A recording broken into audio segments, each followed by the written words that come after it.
When this orphan boy from the streets gets picked up by a noble family filled with magic geniuses, the butler makes it clear that he's nobody, and his magic doesn't even come close to the boys of their family. To prove it, the butler takes him to the training grounds, and tells him he can already feel the immense power of their aura. Aster takes one look at them and simply says, "Their level is too low. Yeah, our boy isn't exactly good at making friends." One of the noble boys immediately raises his hand and challenges him to a duel, convinced this lucky street rat needs to be taught a lesson. Aster agrees, but there's one condition: he gets to choose his opponent. So he points at the boy who challenged him, and then 4 more. Everyone freezes when Aster announces he's fighting all 5 of them at once. The butler can barely hide his laughter, already expecting an easy beating. One street orphan against 5 of the family's best young nobles, all of whom have spent their entire lives studying magic. But the second the fight begins, Aster completely destroys them. A barrage of magic bullets sends 4 of them crashing to the ground almost instantly. They're completely stunned. Not only can this guy use magic bullets, but he's firing them at a level they can't even react to. Then he closes the distance and starts beating them with his fists. The nobles can't even process what's happening. They protest that this isn't even magic. Aster doesn't care. He simply tells them that the outside world is overwhelming and cruel.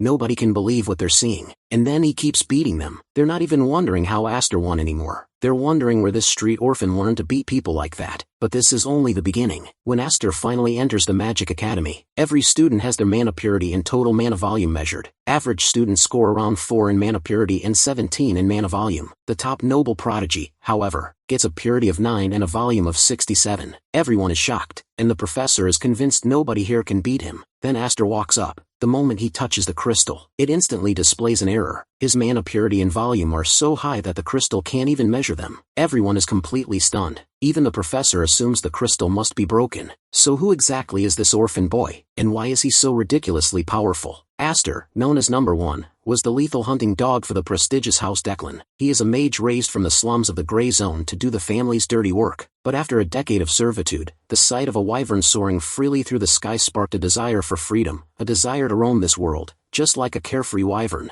Attempting to retire, Aster secured a legendary magic tome to bargain for his freedom, only to be intercepted by the one man he could not defeat, Farron von Declan, the head of the family and the strongest mage on the eastern continent. The power gap was absolute. Farron easily dismantled Aster's defenses and offered him a choice: return to the family as a high-ranking vassal or die. But Aster knew that a golden leash was still a leash. In a final act of spite, he refused to hand over the tome. Instead, he incinerated the priceless artifact with purple flames, choosing destruction over submission. Enraged, Farron retaliated with the Declan family's legendary blue flame, burning Aster alive. As he was getting burned, Aster refused to beg for mercy, and vowed that if he ever lived again, he would take true freedom and revenge. And just as he says this, the blue fire surrounding him extinguishes, and that legendary tome he had burned appeared back right in his hands. A complex magic circle forms on his chest that would carry him not into the afterlife, but back to the beginning. Aster opens his eyes to find himself begging in the streets. He has no clue what is happening since he was just burning to death moments ago. Soon after, he realizes that he has gone back to the past. The surroundings are strikingly familiar, and it finally comes to him that this is the Grey Zone,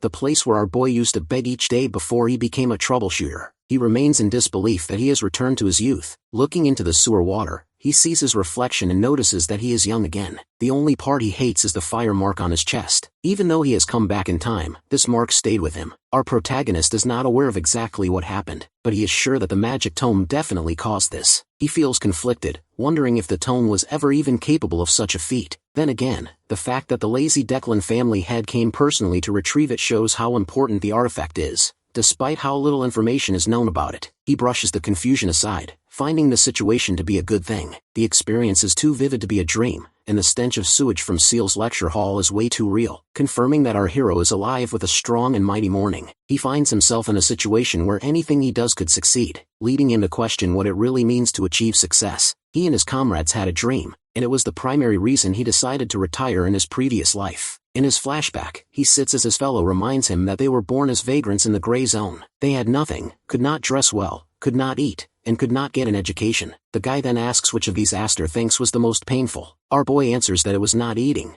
but his comrade believes that if it had just been hunger, they would not have ended up in their current state. He asks what our protagonist thinks dragged their lives into the sewer. Aster finally answers that it was because they were not educated. Hearing the reply, his comrade states that if they had studied, they would not be living as slaves to the noble people. He declares that if he ever retires, he will build a library. Back in the present, the dream of our hero is exactly that: building a library where anyone, regardless of money, status, or gender, can freely read books. He wants to take it one step further and build a tower. Although there's no specific reason, he simply likes tall things, and the location does not matter either. He intends to put every kind of book there, but there is one that absolutely must be included. Our protagonist will place the Declan family's secret manual right at the entrance on the first floor, so even the vagrants from the gray zone, illegitimate noble children, or a butcher's son could carry a copy. The cover will bear the Declan crest, and inside will be the secret techniques they treasure more than life. Just imagining it makes our boy's mouth water. The only problem is how he will get his hands on the manual, but he brushes it aside as a future problem. He believes if he spreads the manual everywhere, everyone will love it. Just then, a guy shows up and kicks him hard, beating him for hiding out while he was supposed to be keeping his seat. Struck and confused, Aster wonders about the man. He reminds himself that he has survived countless battles, including everything but aerial warfare. As a veteran troubleshooter, our hero blocks the guy's kick. V's plan is not to run away forever, but to remember the guy's face to take revenge later. As soon as he lands a punch, he wonders why his hand is glowing. A silver-haired guy hits back, cursing Aster for hitting his big brother, and begins beating him even more. Getting beaten up, our boy cries from the pain, noting that emotional pain lasts longer. Just then, the newcomer loses his balance and falls into the sewage. Aster takes the chance and runs while the guy shouts at him. The hits he took, he will wear on his chest like medals. Aster is a veteran, a man who does not know the word quit. Soon after, sitting in the street, he finds that his wrist is sprained from punching. Realization hits that his body is currently too weak. This makes him forget about the dream of the tower for now as he decides to focus on fixing his physical condition first. Just then,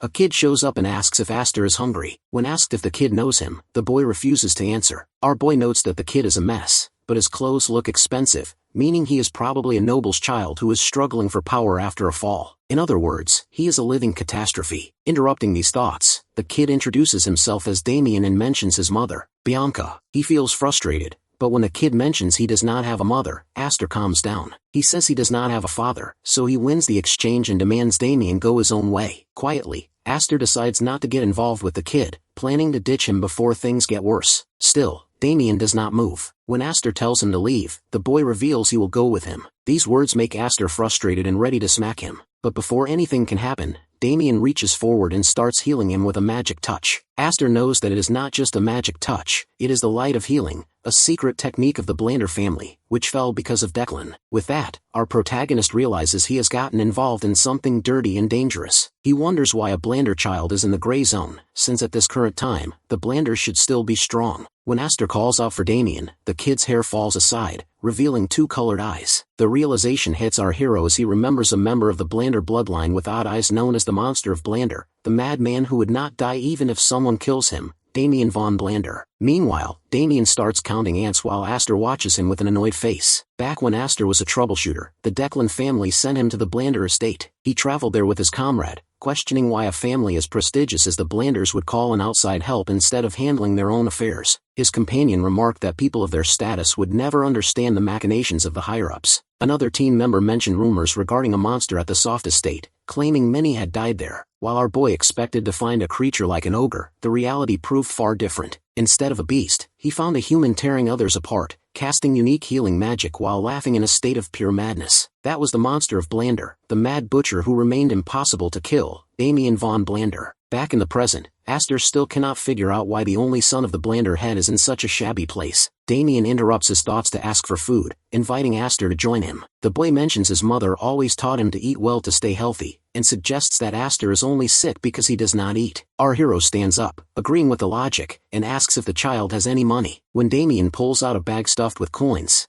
Aster is instantly convinced they should be friends. While Damien finds the sudden shift surprising, Aster declares their friendship official, stating that friends must share what they have before shouting that it is time to eat. After the meal, Aster lies on his bed feeling refreshed from washing up, while Damien looks around in confusion. When questioned, Damien admits he never knew houses existed above the places where people eat, since he always slept outside. This is a new realization for him. Aster reacts awkwardly as Damien climbs onto the bed, mentioning that he also lacks a father. Aster claims he actually has one, but Damien refuses to believe it, turning the conversation into a competition. When Aster brings up his mother, Damien glances around and notes she is not present. This makes our boy realize that, to Damien, if someone is not visible, they simply do not exist. Deciding to investigate further, he asks how long the boy has been alone. Damien explains that since running away from his family, he has slept 10 times. Aster wonders if the child is being pursued, noting that he measures time by his sleep cycles. Damien clarifies that he sleeps twice a day, meaning 10 sleeps equate to only 3 or 4 days. However, he adds that he has not slept properly since arriving because the ground is too uncomfortable. Our hero buries his face in his pillow, confirming that a madman like Damien is fundamentally different from others. Still, if the kid is stuck in the gray zone, Aster can act as his nanny. He no longer minds forming a connection to the Blander family. As Damien lies on the bed still complaining of discomfort, Aster considers how useful this relationship could be when he eventually faces off against Declan,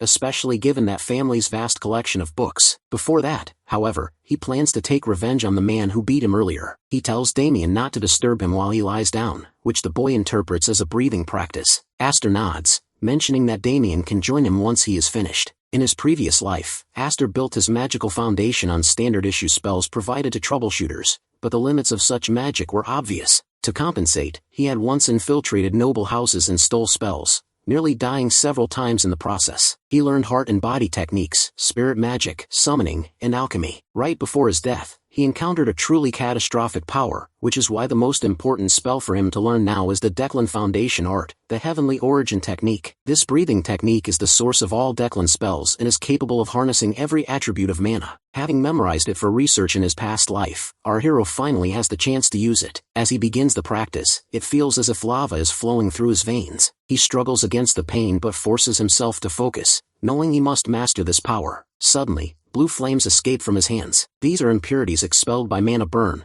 a high-level technique used only by elite mages of noble bloodlines. This process, known as a mana shower, burns away the filth within his circuits. Aster sits up abruptly, drenched in sweat and breathless. While Damien is already fast asleep, Aster notes that most impurities have left his body. His mana is now purer than it ever was in his previous life. He knows that defeating Declan might seem impossible even if he were born 100 times, yet he is certain his chances have increased. He was a troubleshooter, and our boy is a man who never gives up, even when the odds are nearly zero. The next day, Aster hides Damien's distinctive hair with a platinum tint and changes his clothes to avoid the notice of the Blander family. While Damien admires his new look and asks what is next, Aster calmly informs him they are going to cause some chaos. Elsewhere, the man who beat our hero earlier wakes up and enjoys the weather until he spots Aster and Damien standing before him. He calls Aster the youngest, scolding him for running off. He mocks Aster's appearance, asking if he showered in a sewer and points at Damien, labeling him a rich target. Before he can finish his taunt, our protagonist charges forward and punches him hard. Satisfied that his memory of the man's face is still fresh, Aster prepares to hit him 123 times. Just then,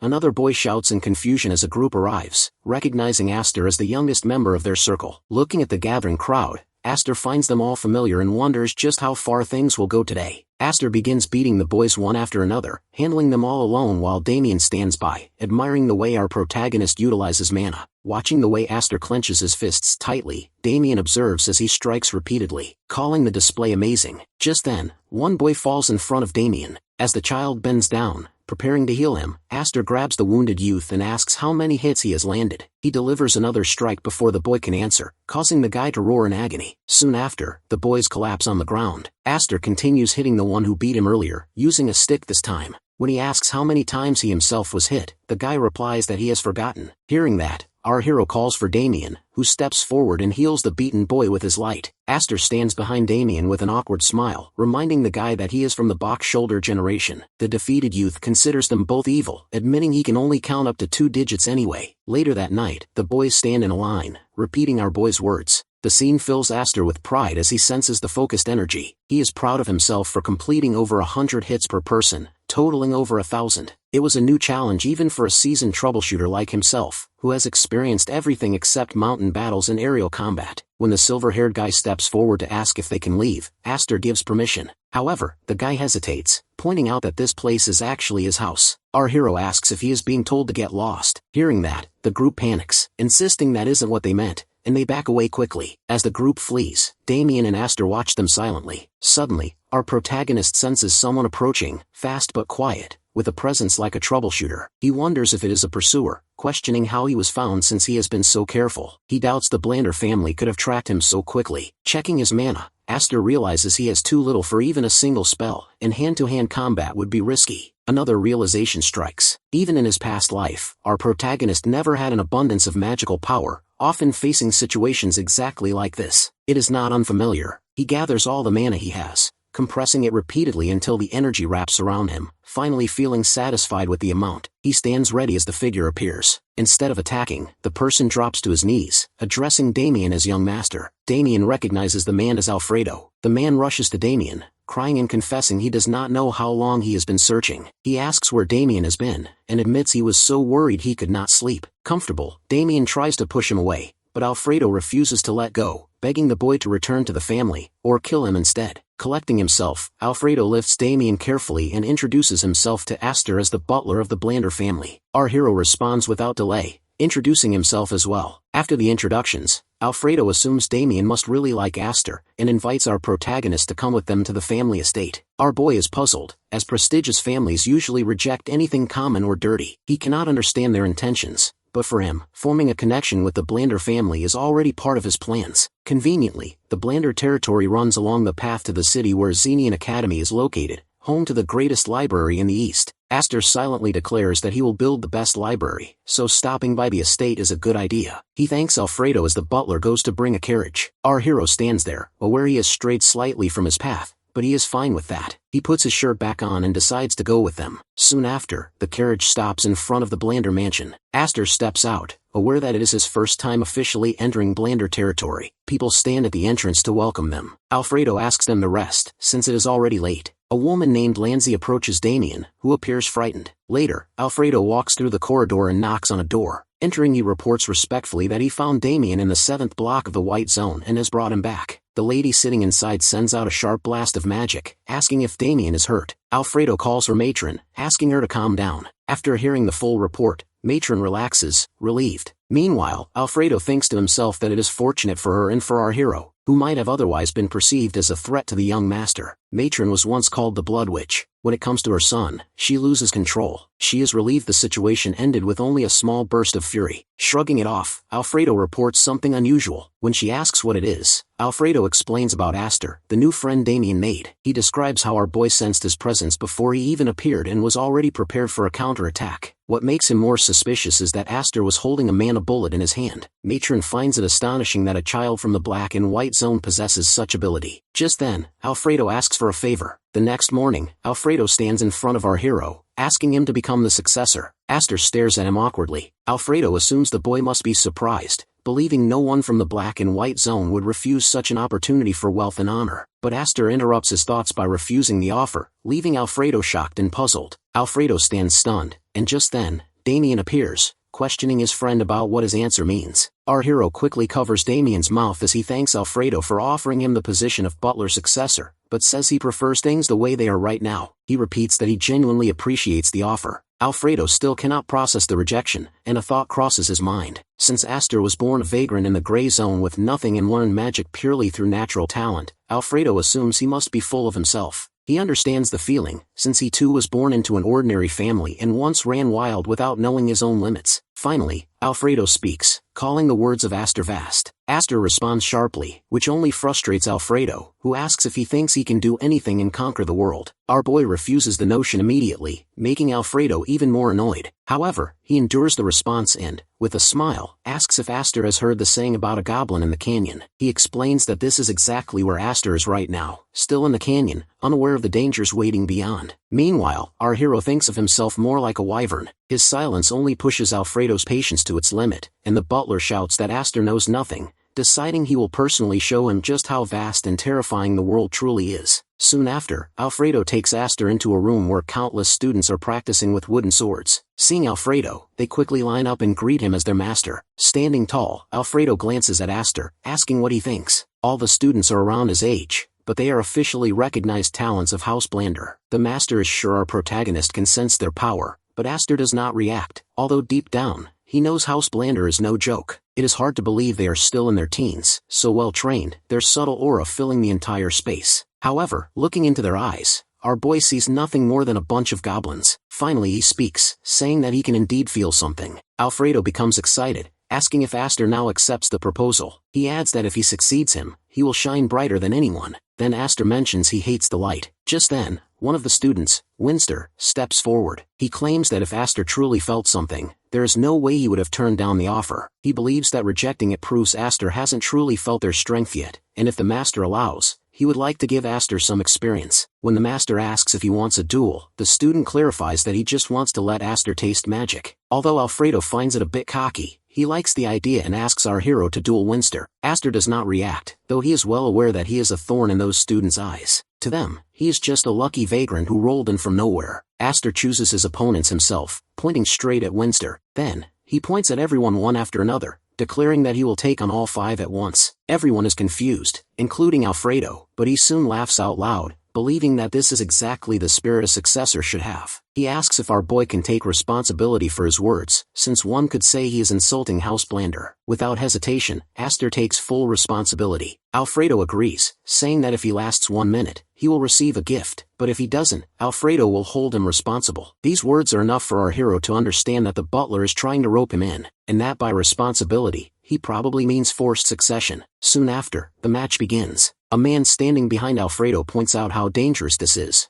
but according to the butler, the stubbornness of Aster needs to be broken for him to grow. The instructor worries that if the young master's guest gets injured, his own career will be over. He tries to explain the danger to Damien, requesting him to stop the butler. Damien beams, however, and Lancey reminds him that Lady Gamma will scold him if he gets involved. Damien is annoyed, while Alfredo calls out to start the match. With no choice, the instructor walks toward the arena. Meanwhile, Lancey instructs Damien not to do anything before she gets back, but Damien clearly has something on his mind. On the other hand, the instructor begins explaining that the rules will be turn-based, but Alfredo interrupts from behind, making it a free-for-all. The instructor sighs and states that the duel will continue until one side surrenders. Aster stands before the 5 students. Winston is frustrated, believing that both Damien and the butler master merely pity Aster. Silently, he declares that he will crush Aster and expose his true worth. As soon as the match begins, our boy takes down 4 of them with a single strike in no time. Winston ends up shaking, clutching his chest. Aster confidently prepares to give Winston experience himself as magical balls float around his hand. Witnessing them, Winston believes they are magic bullets but thinks they are merely basic mana control. He assumes the mana cost is too high for them to be useful in combat. Meanwhile, Aster advises them not to judge people so easily. He then throws the mana balls forward, striking all of them at once. He closes the distance and declares his final point. The world is vast and bitter. He punches Winston hard, sending him flying. As Aster plans to pass his experience into them, Winston screams that he didn't use magic. Our boy rushes forward again, replying that it was indeed magic. He kicks Winston in the face, naming it physical magic. Everyone remains in disbelief as Aster defeats the students single-handedly. Meanwhile, Alfredo wonders about the magic bullets. Judging by their power, he believes they must have been compressed at least 4 or 5 times. He ponders what might have happened if those attacks had hit him during their first meeting in the Grey Zone. He admits that Aster possesses truly impressive mana control and finds himself curious about how our protagonist became so skilled at physical combat. While Damien rushes over to heal the fallen trainees, Lady Gamo appears alongside Lancey. Seeing them, the instructor feels a wave of relief, believing they are finally saved from the chaos. Lady Gamo questions the situation immediately. Alfredo confesses he only intended to conduct a simple test of the boy's abilities. Even after his explanation, Lady Gamo remains unsatisfied,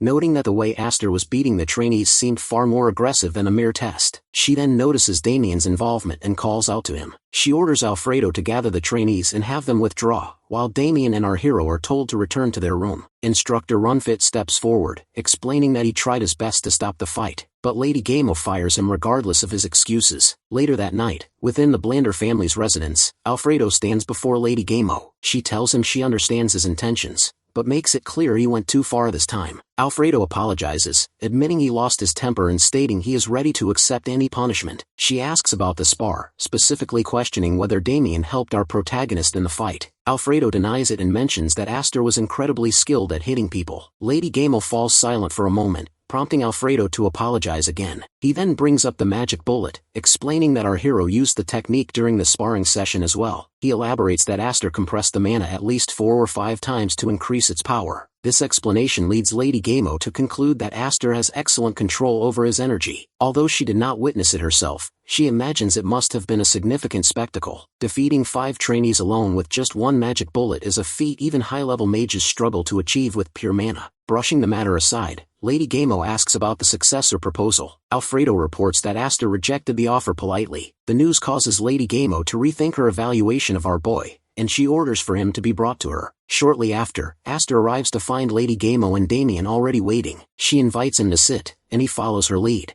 As he does, she presents him with a box, explaining that Alfredo promised a gift earlier. Our hero remembers the promise but did not expect to receive it so soon, let alone directly from the matron. She urges him to open it, and as he does, a light shines from within to reveal a high-grade item. Even in House Blander, only recruits joining the top 5 mage divisions receive such equipment. Blander suspects that if he accepts, there might be a hidden agenda involved. Even as a gesture of goodwill, a mid-grade gift would have sufficed. A high-grade item feels intentionally overwhelming. Interrupting his thoughts, Lady Gamo tells him to accept it without worry, as he helped her son in the gray zone, and this serves as an apology for the day's events. She assures him he does not need to join the Blander family just because he accepts the gift. After asking a few questions and receiving polite confirmation that there are no strings attached, our protagonist finally accepts the gift with thanks. As he admires the item, Lady Gamo continues with a new proposal. She will arrange his admission to the academy so he can attend alongside Damien. Our hero is briefly confused, so Lady Gamo explains that Damien was supposed to enroll last year but strongly opposed it, leading to a postponement. She did not expect her son to run away to avoid it. She is asking Aster to join because Damien clearly likes him and might actually stay if Aster is there. Whatever our boy thinks of the request, he is satisfied because the logic makes sense. If Lady Gamo tries to force Damien again, the boy might flee, and Aster is the only obvious way to change his mind. Besides, this is a valuable opportunity for Aster. He knows that academies are essential in a world where blood ties and connections dictate one's future. Gaining an academic tie would be a tremendous advantage. It sounds promising, yet it also feels a little like a leash being placed around his neck. Still, our boy simply says he will think about it, and Lady Gamo accepts this, asking him to provide an answer once he has decided. He then asks why he rejected Alfredo's proposal to become a successor. Aster just smiles, recalling how Alfredo kneeled when he first found Damien in the gray zone. He firmly states that his own knees are precious. Meanwhile, outside the door, Alfredo listens to the conversation and reacts sharply to those words. Soon after, our hero sits in his room, having absorbed only 10% of the top-grade product. Yet his mana has already increased significantly. Perhaps because his physique is changing to that of a flameborn,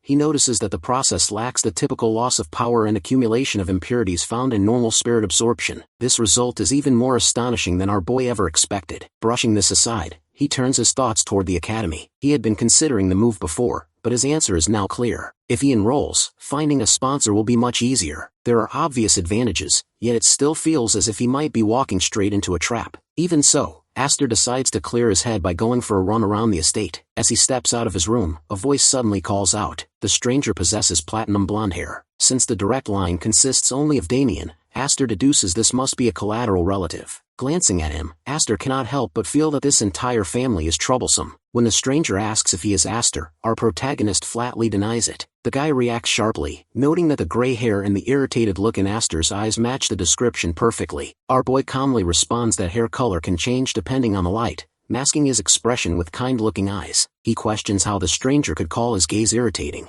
The guy momentarily relents, admitting the eyes look kind, and turns to leave. Just then, Alfredo rushes toward our hero, desperate to clear up last night's misunderstanding. Still unable to sleep after his failure to explain, the butler is panicked and teary-eyed. Alfredo insists that even if Aster became a butler, he would not need to wear out his knees so much, labeling the previous rejection a complete misunderstanding. Hearing this conversation, the platinum-haired guy turns back. He loudly claims he was right the first time, calling Aster's eyes unpleasant and dead, rarely seen since the days of Corbin's dead eyes. Our hero finally admits his identity. The guy grows even more frustrated, furious that Aster lied while acting so pleasant. He looks ready to erupt, but after glancing at Alfredo, he decides to retreat for now. He declares that he will return to the Mage Hall later to fix our boy's attitude. As the relative departs, Alfredo checks to see if everything is alright. Aster assures him he is fine while thinking internally that the timing is perfect. He will deal with the guy later. He then asks Alfredo if he can meet Lady Gamo immediately. It is still early in the morning when our hero steps into Lady Gamo's room. She asks if he has made up his mind,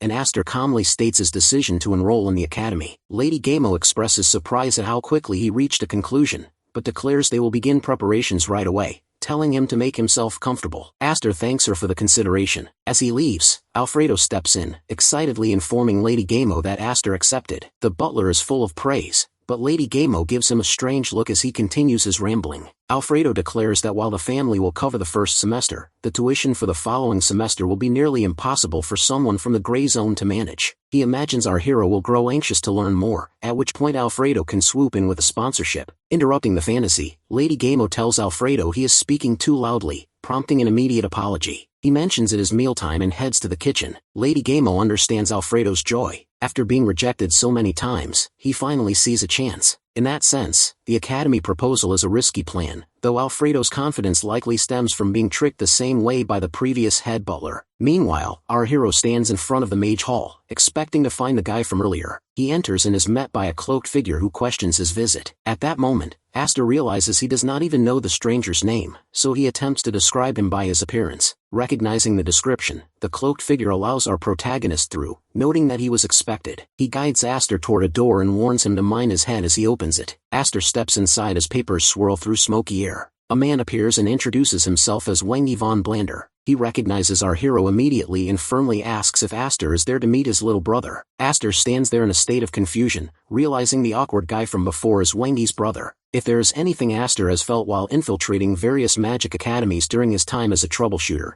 it is that the mages who study magic possess the distinct characteristics of those mockingly called penholders. First, there is the disheveled hair, a consequence of pulling it out so much that it eventually stops growing. If their stages are divided, the first is denial. They refuse to admit their hair is falling out and wear robes pulled low over their heads. Eventually they give up and reveal the truth. Then comes the stage where they completely shave their heads. Finally, stage 4, they attempt the impossible, researching magic to make their hair grow once more. However, Wengi stands apart. He serves our boy tea and apologizes, saying he wondered if his younger brother acted poorly due to his age. He admits he assumed the young master's guest would not make such a rude mistake. Aster looks at him awkwardly, amazed that Wengi appears so youthful. He asks if Wengi works at the Magic Academy, and Wengi confirms he currently serves as the vice dean. The fact that Wengi holds such a position at a young age is remarkable. A prestigious house like Blander would not place a bloodline member there without necessary skill, which proves Wengi's capability. Interrupting these thoughts, Wengi admits that Aster is a bit different from typical wayward noble sons. Our hero laughs it off, silently thinking it would be easier if Wengi had stayed up all night and arrived looking haggard, but instead, he has such a kind smile. Another point is that Wengi seems to have great compatibility with him. Wengi then congratulates him for deciding to enroll in Xenian Academy. He finds it a great opportunity, and believes our protagonist will learn a lot.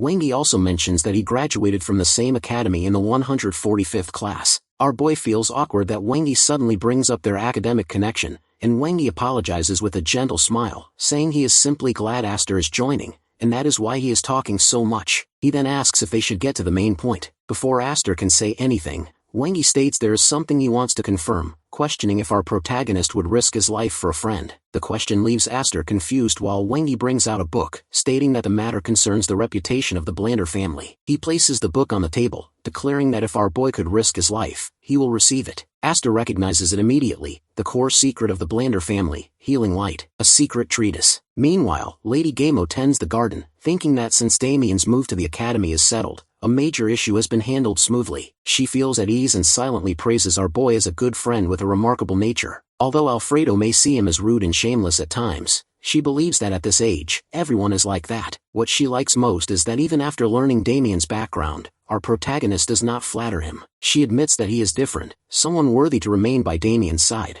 but also a free bird who doesn't belong anywhere. Because of that, she must think of a way to keep him close, as she cannot lose such talent for Damien's sake. Back in the castle, Aster silently questions why Wengi is offering the Blander family's secret treatise. To him, it feels like a trap. However, he cannot even read Wengi's eyes because they are clear, bright, and yet emotionless. No matter what eyes someone has, traces of feeling always exist. But Wengi is like a perfect assassin whose emotions are sealed. He wears a mask so completely that even he himself may not know his true self. Breaking his thoughts, Wengi tells him to be careful and not answer rashly just because of the reward in front of him. Aster silently feels his unease disappear, replying calmly that he hates the pressure. He sees no reason to feel uncomfortable when they are in the same boat. He declares that if there is something Wengi wants to ask, he will listen. If it is doable, he will do it. But if it is not, he doesn't have to. Hearing the reply, Wengi reacts sharply, saying that even listening can put his life in danger. He warns that if Aster listens and refuses, he will be killed. Our protagonist, frustrated, says Wengi can try to kill him, because they only live once anyway. Hearing that, Wangi rises as an insane aura surges, yet Aster sits there unaffected. Wangi then smiles, admitting that our boy has passed the test. He speaks more comfortably now, and says that he really needed someone he could trust who was not another blander. He clarifies that he does not have high expectations for the wayward sons of the dirt and white regions, but a family head with a special reputation placed such a person by the young master's side, so there must be more to it. Before he can continue, our protagonist interrupts, mentioning the quarrel between the youngest sibling and himself. Wangi asks him to choose whether they should speak casually or formally. Aster agrees to the former, and Wangi says a proper pretext has come up. It is natural for an older brother to call the parties involved for a discussion. The words make our boy silently wonder why a vice dean of a magic academy would use a younger sibling as an excuse to involve himself in conflict. Meanwhile, Wangi explains that it is a difficult situation for him to step forward first. He confirms it is not a power struggle, as the Blander family is tight-knit. The real issue is that Wangi is under surveillance by the Declan family. When asked why, he explains that he is currently researching the Declan family's heavenly origin magic, and it seems they found out. This magic is a secret parasite technique only those with the Declan bloodline can learn. However, Wangi obtained it through a fortunate opportunity. Before he can say more, our boy interrupts, asking how someone who should have died long ago is still alive. If Wangi was researching from the Blander standpoint, then naturally he must have researched a way to destroy it. Wangi responds that the Declan family is ruthless. If he had only researched destruction, even the Vice Dean would have tried to kill him. Initially, he intended only to find a way to destroy it, but then he tried the heavenly origin magic, the root of all Declan's secret arts. He admits it is an incomplete method to improve something already perfect. He confesses that now he cannot stop and asks if Aster can understand his feelings. Hearing this speech, the realization hits Aster. Wangi is not just crazy, he is extremely crazy. To our boy, Wangi is no ordinary genius. He wonders if Wangi also researched this kind of forbidden knowledge within the walls of his own family. The timing feels perfect. In his past life, when Declan annihilated the Blander family, the core reason was Wangi's research on the New Thousand Circle. Farron had struck first because he recognized the potential of that research from the beginning. Aster now realizes this is also why Farron was so absurdly strong.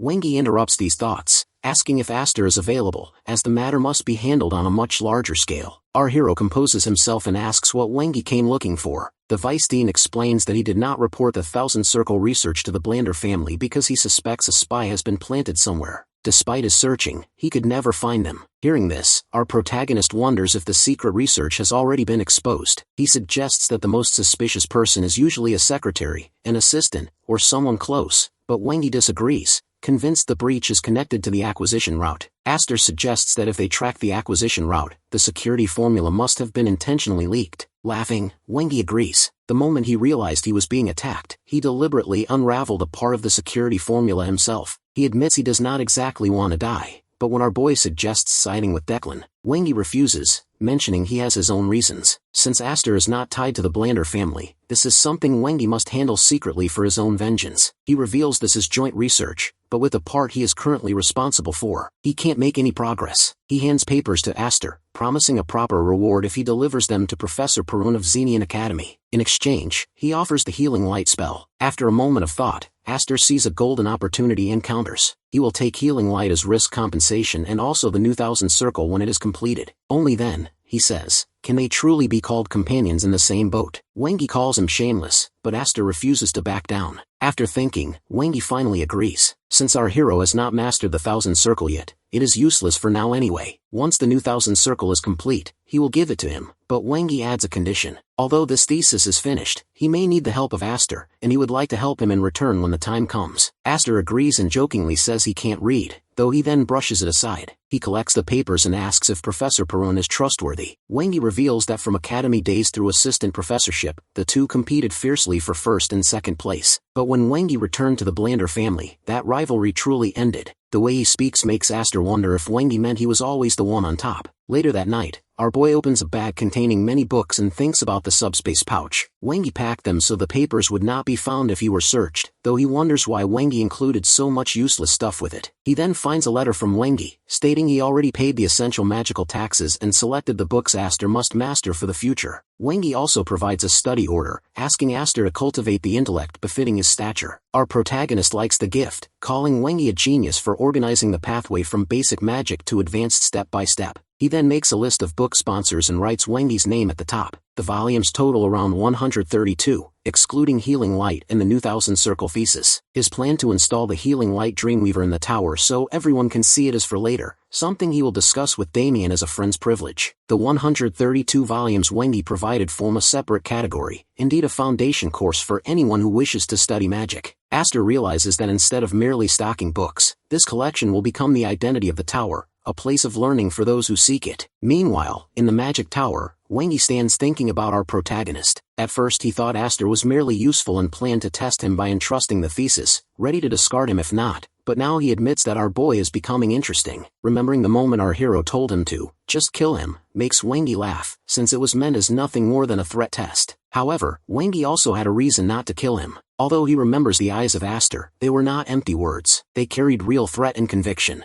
Wengi calls Aster different and interesting, someone hiding a lot, and finds it good. He admits he has finally found a peer who can stand on the same level and look in the same direction. Plus, our boy wants the results of his work, which is a completely new feeling for Wengi. The only remaining question is whether Aster actually cannot read, but he quickly dismisses the thought, refusing to believe it. The next morning, Aster stands in his room when someone calls him, saying it is time to depart. As they walk, Lanzi holds his bag, explaining that after arrival at the academy, there will be simple document registration. Both Damien and our boy are exempt from entrance exams. Seeing him well dressed, she happily praises him, saying he looks like a full-fledged academy student. He thanks her politely, thinking about being exempt and calling it the typical privilege of pretentious families, special admission. Yet, he is not upset about the exemption. Just then, Damien arrives and calls out energetically for his friend. They board the carriage where Lady Gamo tells Damien to be safe and warmly tells our hero that it is a great opportunity and hopes he achieves the results he desires. He thanks her and gets inside the carriage. Later, Aster thinks to himself that the results he desires are exactly what he has planned. He thinks of the academy and the countless patrons waiting there, planning to seize them. As the cart moves forward, he silently asks his future classmates to wait for him. In the cart, Aster brings out a book. Now convinced that Wengi is truly an exceptional magus, our boy reflects that while the fundamentals of magic are simple, inspiration differs greatly. He compares magic to water. For some, it is the water of life. For others, it is a disastrous fluid. The difference lies entirely in perspective. After thoroughly studying all the arcane tomes in the subspace pouch, our protagonist comes to the realization that even with identical principles, each noble house has developed magic in its own way. He also notices that Wengi's methods distinctly echo Declan's celestial principles. His thoughts are interrupted when Damien tells him they have finally arrived at Xenian Academy. Aster glances outside as Lanzi announces the end of the carriage service, explaining that according to the Foundation headmaster's teachings,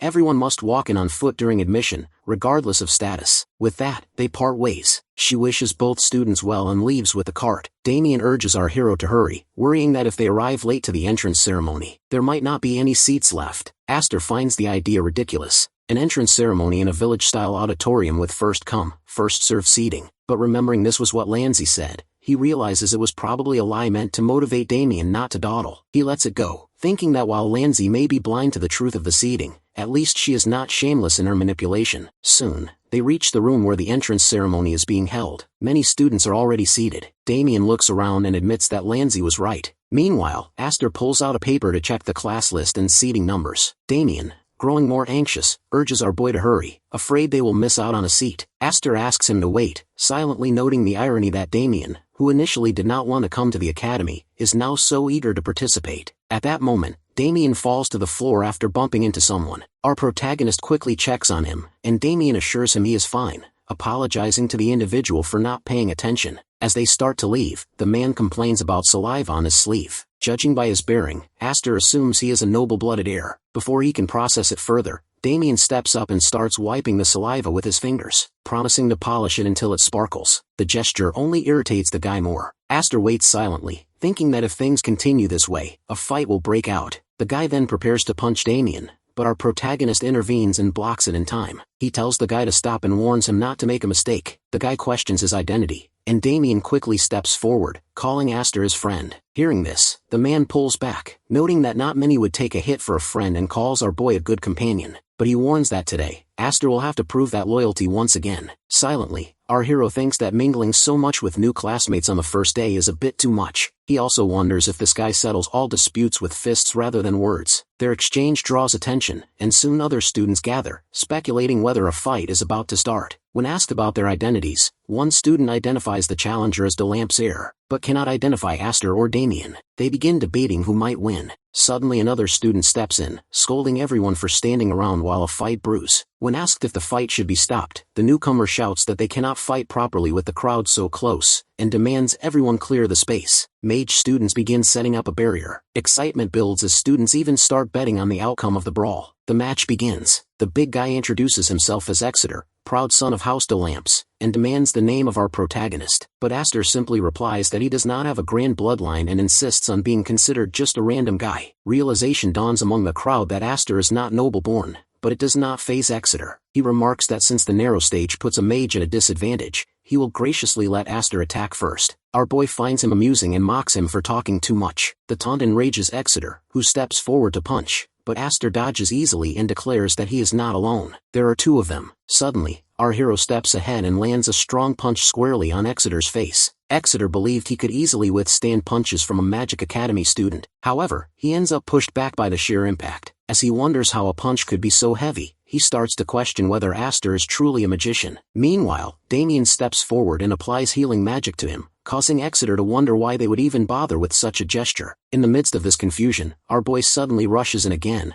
landing a sharp kick. Countless punches and kicks rain down on Exeter as he tries to defend himself, all while Damien continues to cast his healing light. Exeter's heart pounds in his chest, and he admits to himself that he would rather take the blows and faint than surrender. The realization stings as he admits that he might actually be afraid. A student in the crowd shouts encouragement, urging Exeter not to hold back. Pulling himself together, he shouts at Aster, calling him a mere magician, and launches another attack only to fail again. He tries once more, yelling at our protagonist not to underestimate him, then charges forward with a punch. The crowd cheers, believing he has finally succeeded. Even Exeter feels the impact as his fist connects, but it lands with surprising lightness. Meanwhile, Aster, though struck, remains largely unaffected and flips easily back to his feet, almost unscathed. Seeing him stand unfazed, Exeter grows even angrier, shouting once more as he charges forward. On the other side, our hero observes how Damien keeps healing Exeter and decides to end the confrontation with a single blow. He gathers energy from the collision of magical particles,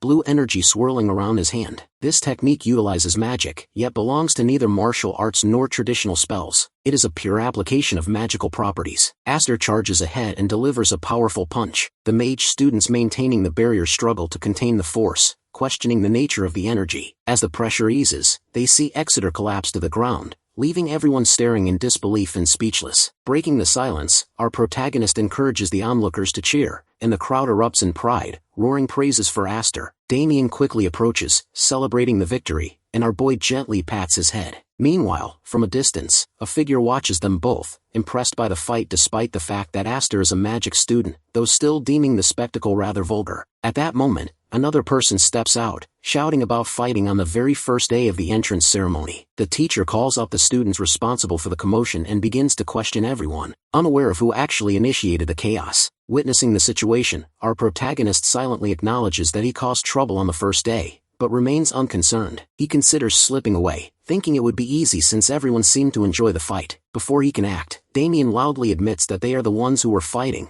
leaving our boy helpless. Meanwhile, Exeter still lies collapsed on the ground. Damien and Aster stand before the teacher. Since both have already admitted their involvement, the teacher agrees to let the incident slide this time without any penalty, noting that the other student did not seem to be badly hurt. However, the teacher decides to keep an eye on both of them from now onward. Soon after, the two return to the entrance ceremony, which has still not officially started. As soon as they walk in, the atmosphere shifts. Everyone begins talking about them, offering praises and wondering how a magic track student could fight with such physical intensity. Damien notices the staring and feels quite good about the attention, but on the other hand, Aster feels awkward, thinking that he has practically become a celebrity overnight. Eventually, following the guidance of the staff, they find their assigned seats. Damien assumes their new friends must have saved the area for them, calling the gesture awesome. Just then, the headmaster enters and begins his speech. The address continues for a long while, and our boy tries to figure out the stamina of the headmaster, who is able to deliver such a lengthy speech while standing perfectly still. His attention then shifts to Damien, who has ended up falling fast asleep.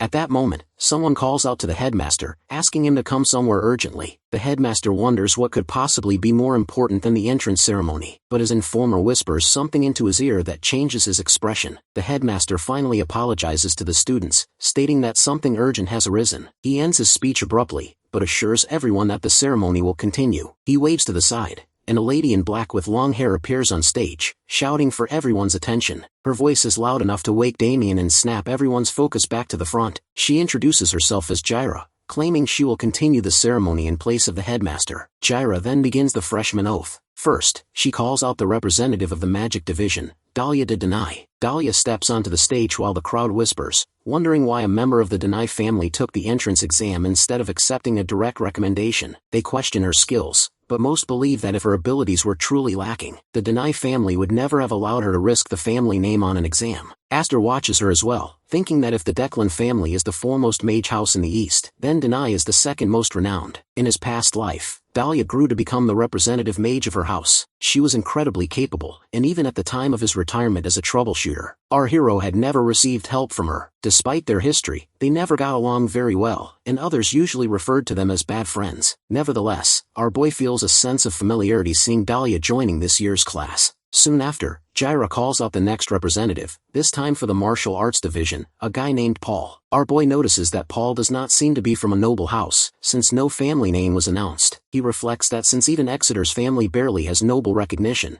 the true high noble houses must be fuming at being represented by commoners or low-ranked names. Back on stage, Jaira introduces the professors who will be teaching class 172. Meanwhile, Dahlia, who is descending from the stage, makes eye contact with our hero. To him, however, the look does not matter. In the middle of her descent, she suddenly falls off the stairs, but Aster stays unbothered, simply waiting for Professor Perrin to show up. After a few other teachers, Mr. Perrin finally steps forward to introduce himself. He informs the students that he will be in charge of the basic principle of magiology course. Witnessing him, Aster admits he had been expecting an atmosphere more like Wengi's, but Perrin seems to be completely different. However, knowing that Wengi wears a mask of a perfect gentleman in society, our boy decides not to judge the professor too quickly. Jaira finally announces the conclusion of the ceremony, asking all students to follow the leaders to their dormitories. Aster wakes Damien, who is still groggy. When Damien asks if it is over, Aster jokingly says that he got caught sleeping, and they have been exiled from the academy. As a result, Damien screams his lungs out in a panic. Later in the hallway, our boy walks with his bag, thinking about how easily Damien was fooled by a little teasing.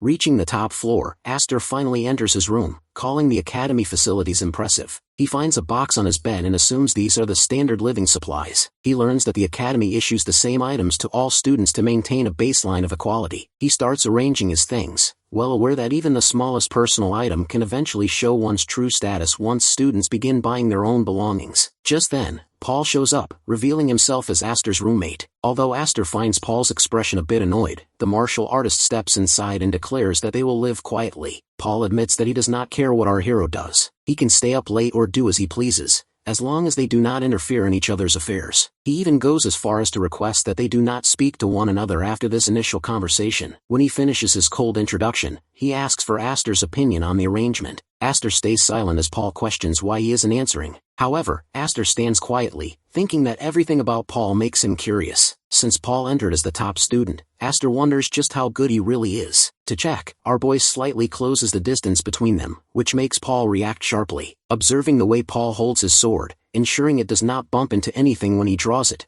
our hero acknowledges that it's not bad. Where anything more can be observed or said, Damien calls out for Aster. He simply replies to Paul that he is not doing anything, just heading out, and taps Paul on the shoulder, telling him to do whatever he wants, but not to complain if he starts singing past midnight in return. Soon after, our boy stands with Damien outside, who immediately asks about his roommate. Aster simply replies that he does not know, making Damien wonder how he could not know anything about the person sharing his room. Quietly, our protagonist thinks to himself that he was busy. Meanwhile, Damien is already set on touring the academy, informing him that Lanzi said there is a ton to see at the academy, and that it is a must to explore everything on the first day. However, they have to go together with a friend. Aster is aware that the academy is vast, and that is exactly why students are encouraged to get familiar with the layout early, so they do not get lost. Therefore he agrees to go, but besides that, there is something on his mind. Silently, our boy admits that something is brushing against his senses, although not as strongly as in his previous life. Just then, he notices Declan troubleshooters. He wonders how many there are, and firmly asks Damien to look around. They wander the academy while Damien looks here and there, completely excited. After seeing the lake, he complains that he does not have one at home, making our boy realize why Lanzi stuck him with this kid. It feels like he is babysitting. He finds it tiring, though he knows Damien has a peculiar temperament, and simply gives back what is given to him. He suggests Damien ask his family to build one.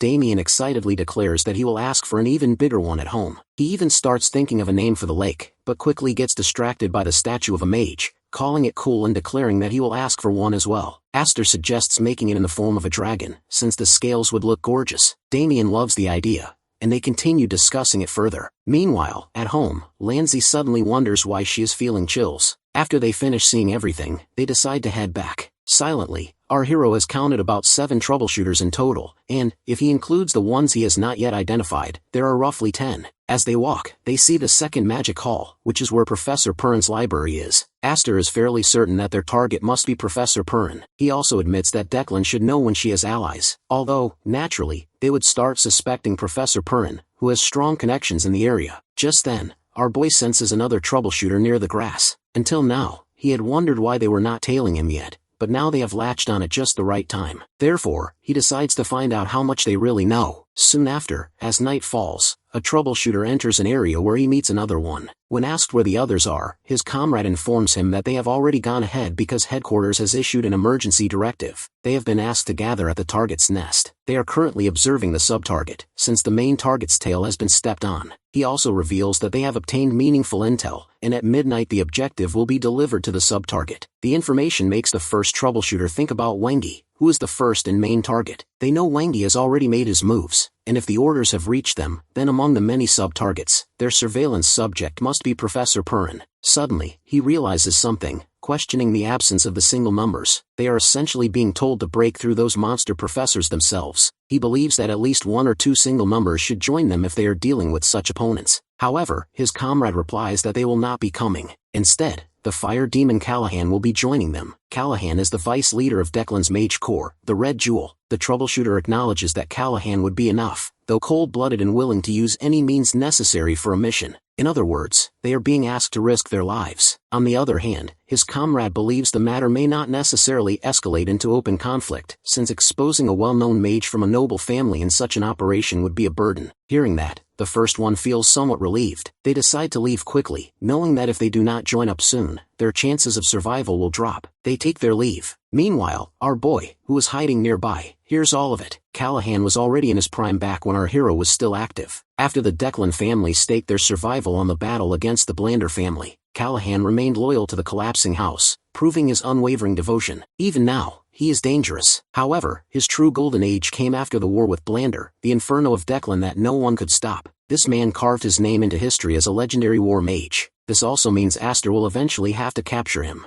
Callahan's magic is one of Declan's flame art arcana, and as a mage recognized across the continent, he is worth the risk. Now our boy wonders why one troubleshooter suddenly targeted him alone and then withdrew. It turns out Aster had stumbled upon an unexpected gain. However, there is still one question: the tragedy they mentioned in the target they spoke of. Wengi's thesis is in Aster's possession, and yet they said that the target would be delivered to the secondary mark, Professor Perrin. Our hero is certain the thesis he has cannot be fake, and there is no chance the target they mentioned is anything other than that document. Therefore the document being delivered tonight must be a forged thesis. Later that night, Paul dresses himself in gloves and a cloak. When he glances back, he finds Aster asleep in his bed. However, our boy is not actually there. He has just left the dummy behind. Meanwhile elsewhere, Perrin sits in silence, thinking about Declan. He tolerated them even when they crossed the line, but he did nothing more. Yet now, they are trying to intrude into his territory, and looking at the marks spread so boldly, he wonders what they mean. Just then, he is interrupted as a cloaked figure appears. Perrin recognizes him right away. It is Paul. Perrin continues speaking, suggesting that next time, Paul should learn to identify Aster traits first, since that is the very foundation of covert work. Not replying, Paul silently hands over an envelope. The professor reads through it and recognizes it immediately as being from Wangi. He wonders how it was even delivered while evading Declan's surveillance, and yet was caught so easily. However, Perun refuses to believe that Wangi could be captured so simply. He wonders what trick is being played. Suddenly, an explosion erupts as Callahan finally appears,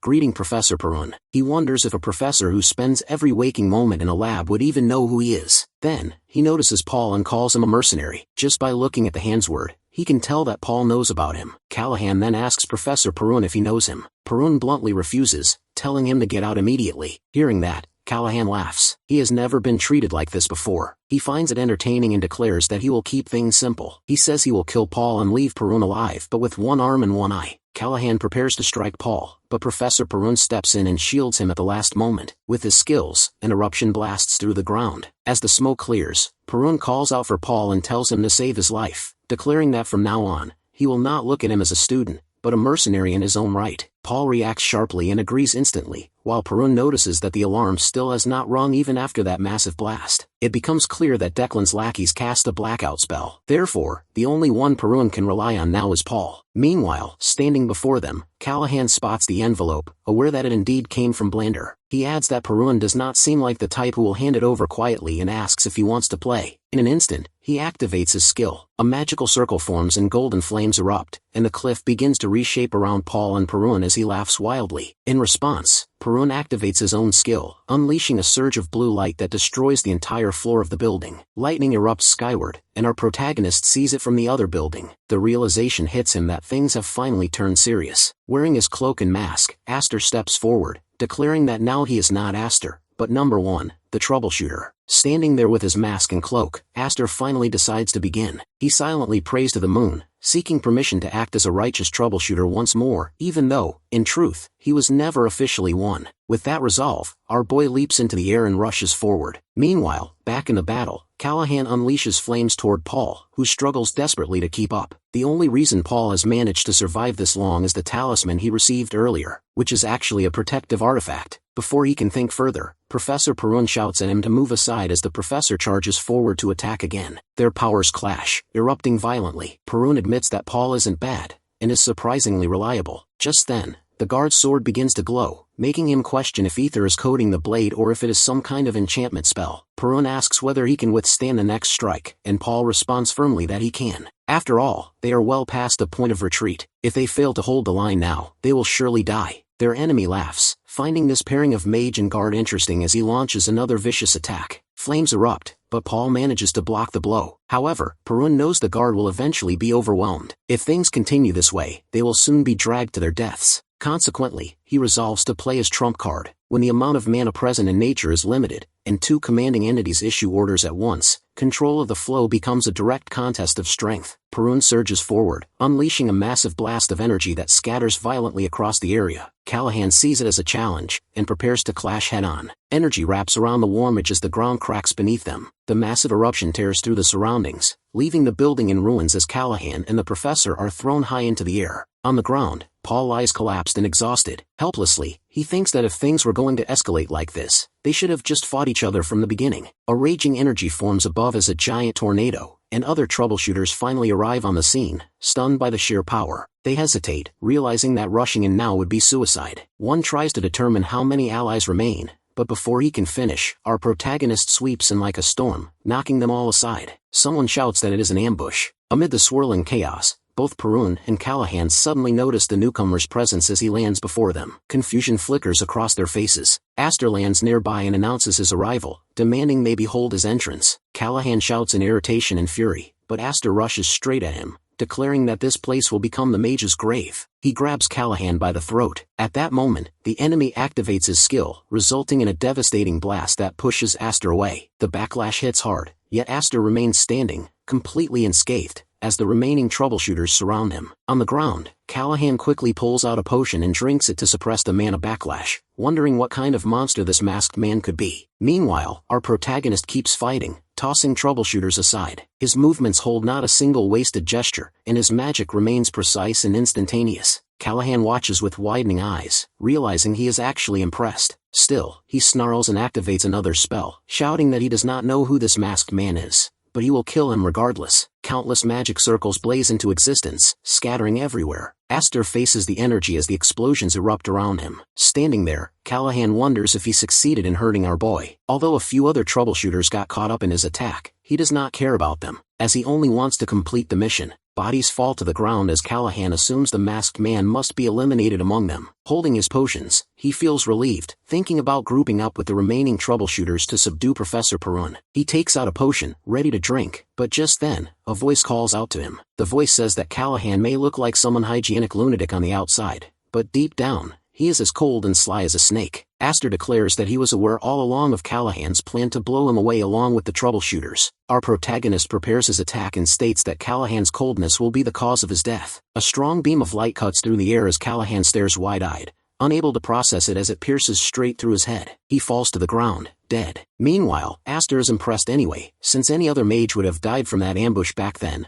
but Callahan still managed to counterattack. The war mage's reflexes and judgment were as sharp as ever, but his final spell actually worked in our boy's favor. If Callahan had joined forces with the troubleshooters to fight for attention, Aster would have lost, and his mana resources are still running low. He then goes ahead and, after checking, finds a bag on Callahan's body. Most battle mages do not trust anyone, so they carry their grimoires themselves. Also, the spatial pouches have a built-in owner recognition spell. Aster keeps the bag and decides to undo that later. Interrupting his thoughts, Professor Perun shows up. Aster tells him that he is late, prompting Perun to reveal that he was busy freezing some other troubleshooters. Gathering energy in his hand, Perun questions if our boy is one of them. Our hero stands firm and asks what Perun actually thinks, saying he just took out one of Declan's lunatic allies. After a brief silence, Perun recognizes that the way Aster is calling them lunatic makes it clear that Wengi has sent him, so he does not need to deal with him. Perun then asks about McCreenery, who approached him earlier, inquiring if he is splitting the research into 2 papers. Aster says it must be fake, and Wengi must have planned it using a decoy to lure the rats into the open. He probably wanted to tighten security around the city of Hayes and the academy, while also cutting down the Declan family's influence. Silently, our boy also notes that even though the troubleshooters used blackout magic, the fight was intense. Even if the report was delayed, it makes no sense that the Imperial Knights are not here yet. All this makes him think the Declan family must have warded them off too. Interrupting, Professor Perun questions if our hero is the main courier, and Aster immediately hands over the thesis. Reading it, Perun asks if Aster knew what was inside, and Aster confirms. Perun reacts sharply, while our boy admits that he does not mind a fight, asking Professor Perun if he wants one, since he would hate to lose a good ally. Hearing that, Perun decides to receive the papers safely, admitting that he would rather not lose an ally either, and leaves it at that. He then demands to know if there's anything Aster would like in return. Since Wengi only trusts one kind of person, someone whose desires are clear and align with his own,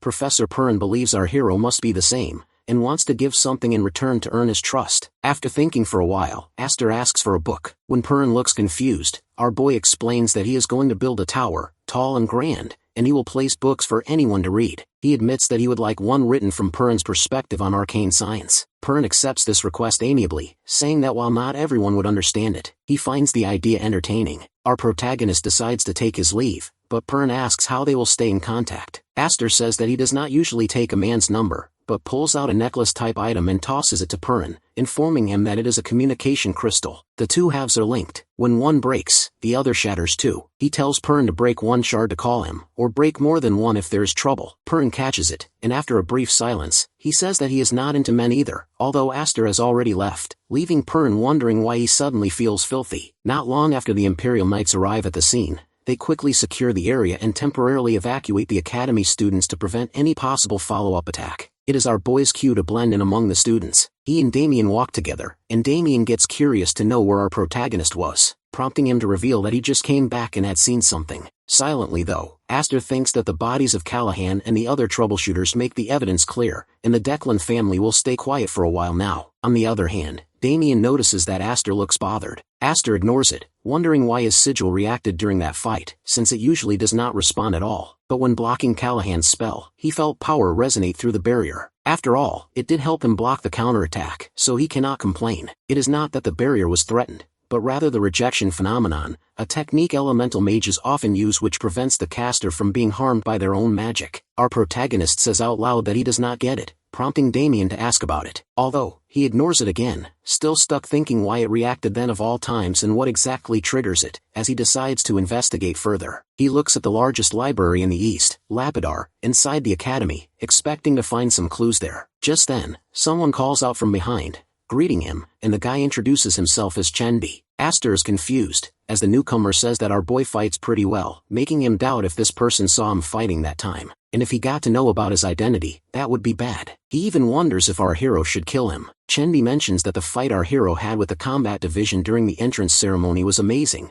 questioning how he was able to fight like that. Meanwhile, Aster looks at him oddly, thinking that rather than leaving a bad mark, he has made quite a name for himself. Although Chenbi says his name without any respect, Aster turns around, saying that the guy from before was a bit lagging in ether, and adds that things will be different next time. As our boy decides to leave with Damien, Chenbi confesses that he wanted to be with them, since he hasn't really gotten close to anyone yet, and it is very awkward joining other groups. These words make our protagonist reflect that the academy may promise equal treatment regardless of status, but in reality, students act differently. For some, like Aster from a poor family, it is only natural to drift around the edges. Although it does not matter much to our hero, he simply looks at Chenbi and tells him to suit himself. Chenbi thanks him kindly, admitting he was a bit nervous. He says that when something like what happened yesterday occurs, being alone just feels off, and Aster agrees with him. They then start a conversation, and our boy wonders if this is how a normal conversation feels. He looks up at the sky, thinking that in this life he has only ever run into lunatics, and because of that, he had forgotten what ordinary felt like. With a smile, our protagonist silently declares that now it is time to begin academy life. The next morning, in the assembly, our hero sits with Damien, who is already sleepy. Just then, Chenbi joins them from behind,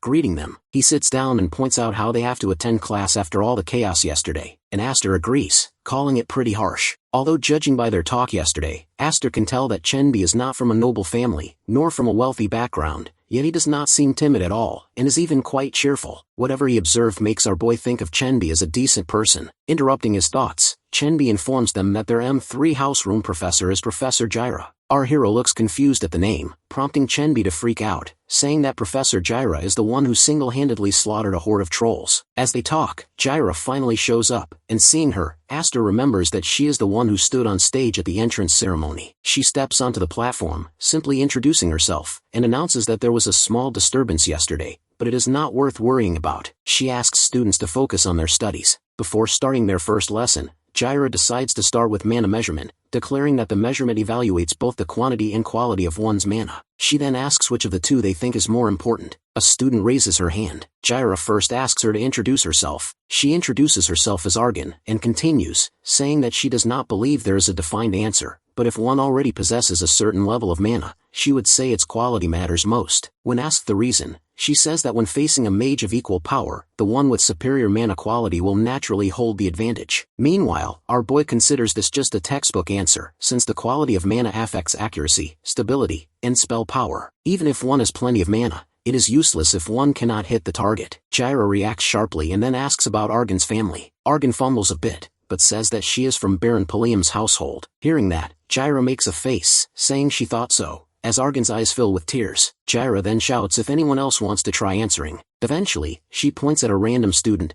asking his name. The guy answers that it is Ipal. He gets up and says that he thinks mana quantity might be more important in large-scale battles. Total mana would have a bigger impact. Hearing the answer, Aster agrees, thinking that from another perspective, quantity could outweigh quality. In short, depending on a few variables, both can be equally vital. Jirah again seems frustrated as she asks about his family. All this makes our protagonist wonder if there is some rule he does not know about. She keeps repeating it. Calling out someone else, she asks the same questions, and then ignores them after learning their family name. She continues, while our boy wonders what kind of answer could possibly ruin this interrogation. Argan is still crying while Jirah says that she has heard all of their answers, and every one of them was close to being correct. She reveals that the truth is there was never a correct answer to begin with. That means what she wanted was not the right answer either, and she asks them to think about what kind of answer they gave her. She questions if it was even their own thought, or if they were just trying to guess what she wanted to hear. She believes that a mage must never lose their conviction, no matter when or where. One must not be swept away by others' eyes. They must have the strength to uphold their will to the end. She then points at everyone, questioning if they can really call that the mindset of a true mage. Silence fills the room as she continues again,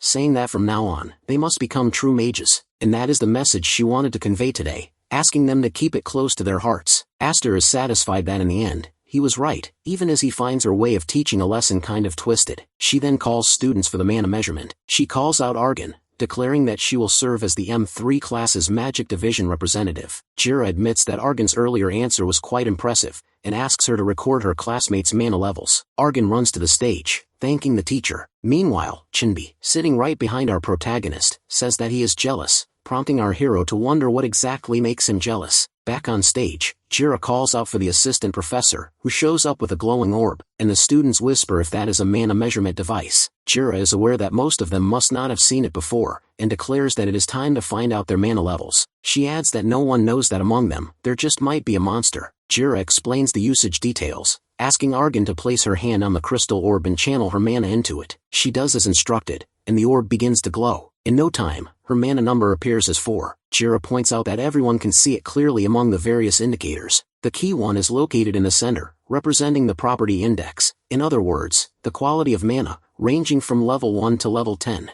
Argan is at level 4, considering last year's freshman average was level 3. Jira finds it quite impressive. She then asks to measure the amount of mana next, instructing Argan to channel her mana as before. She states that the mana amount scale goes up to level 100 in total, and Argan's level is 17, which is slightly higher than last year's average of level 15. Judging from both the quality and quantity of Argan's mana, Jira can tell how diligent she has been. Meanwhile, sitting with the other students, Aster thinks about Argan's future, believing she will become a devoted graduate student someday. Soon after, due to some urgent work, Jira takes her leave, asking the students to continue measuring under the assistant professor's supervision. Some students depart, discussing the techniques they need to focus on. Meanwhile, sitting there, Chinbi asks our boy to measure his mana as well. Our protagonist eventually agrees, but suddenly he hears students shouting that someone's refinement index has reached level 6, and their mana amount level is 20. The professor asks for the student's name, and she introduces herself as Furian de Denai. Aster immediately remembers the name. It is the same house as Dahlia's, and judging by the different hair colors, he is convinced Furian must be from a collateral line. The assistant professor was expecting such results from a noble family's heiress, and calls it an impressive value indeed. However, he notes that the mana capacity is slightly lacking compared to the refinement level 6, but it is still impressive overall. Just then, Damien wakes up because of the noise and asks what is happening. When asked, our hero first tells him to sleep again, but then thinks he should not be sleeping like that, so he explains that they are measuring mana. Damien shows no interest at first, but then he suddenly shouts that he will try too, catching everyone's attention. Traveling to the stage together, our protagonist and Damien go to check their mana. Everyone recognizes Damien as the younger heir of the Blander family, and Aster as the one who beat the kid on the first day, while Chinbi is someone new among them. Our hero feels awkward, since he did not want to be known for beating someone up. When they reach the stage, the assistant professor recognizes Damien and asks him to give it a try. Damien steps forward and places his hand on the orb, as the other students stare in awe. Damien's score reaches 9 and his total mana level is 67. Students stare in shock, shouting if that is an error, while our boy observes quietly, thinking that this is how ordinary people react when they meet a genius, someone beyond what common sense can comprehend. A dazzling towering wall. However, Aster already knew Damien was a genius, but did not expect him to surpass the average by that much. Now he understands how a monster of splendor came to be, and that Damien was simply born different. Our protagonist admits if Damien had devoted himself in his past life, the entire continent might have changed, although he believes this time it will be different. Blander will forever remain Declan's obstacle, and our boy will make Damien transcend the limits of ordinary. Meanwhile, standing beside them, even the professor begins to sweat while looking at the score. He says that Damien is truly worthy of the Blander name, but warns him not to let it go to his head, reminding him that a magician's true mystery is not decided by mana alone. Damien nods with a pleasant smile and then asks our hero if he has measured yet, urging him to check his mana next. Meanwhile, Aster realizes that everyone must be curious how he compares to Damien. He is not from a noble family, yet he hangs around the Blanders and even beat Delamp's second son. Our protagonist finally steps up but decides to keep to the middle course since it is safest and will create less trouble. Aster tells his name to the assistant professor and slightly adjusts his mana property as he places his hand on the orb, releasing an appropriate amount. However, he suddenly notices that the base threshold set is low, and if that is the case, the measurement will show higher than expected. At first, the meter shows 10,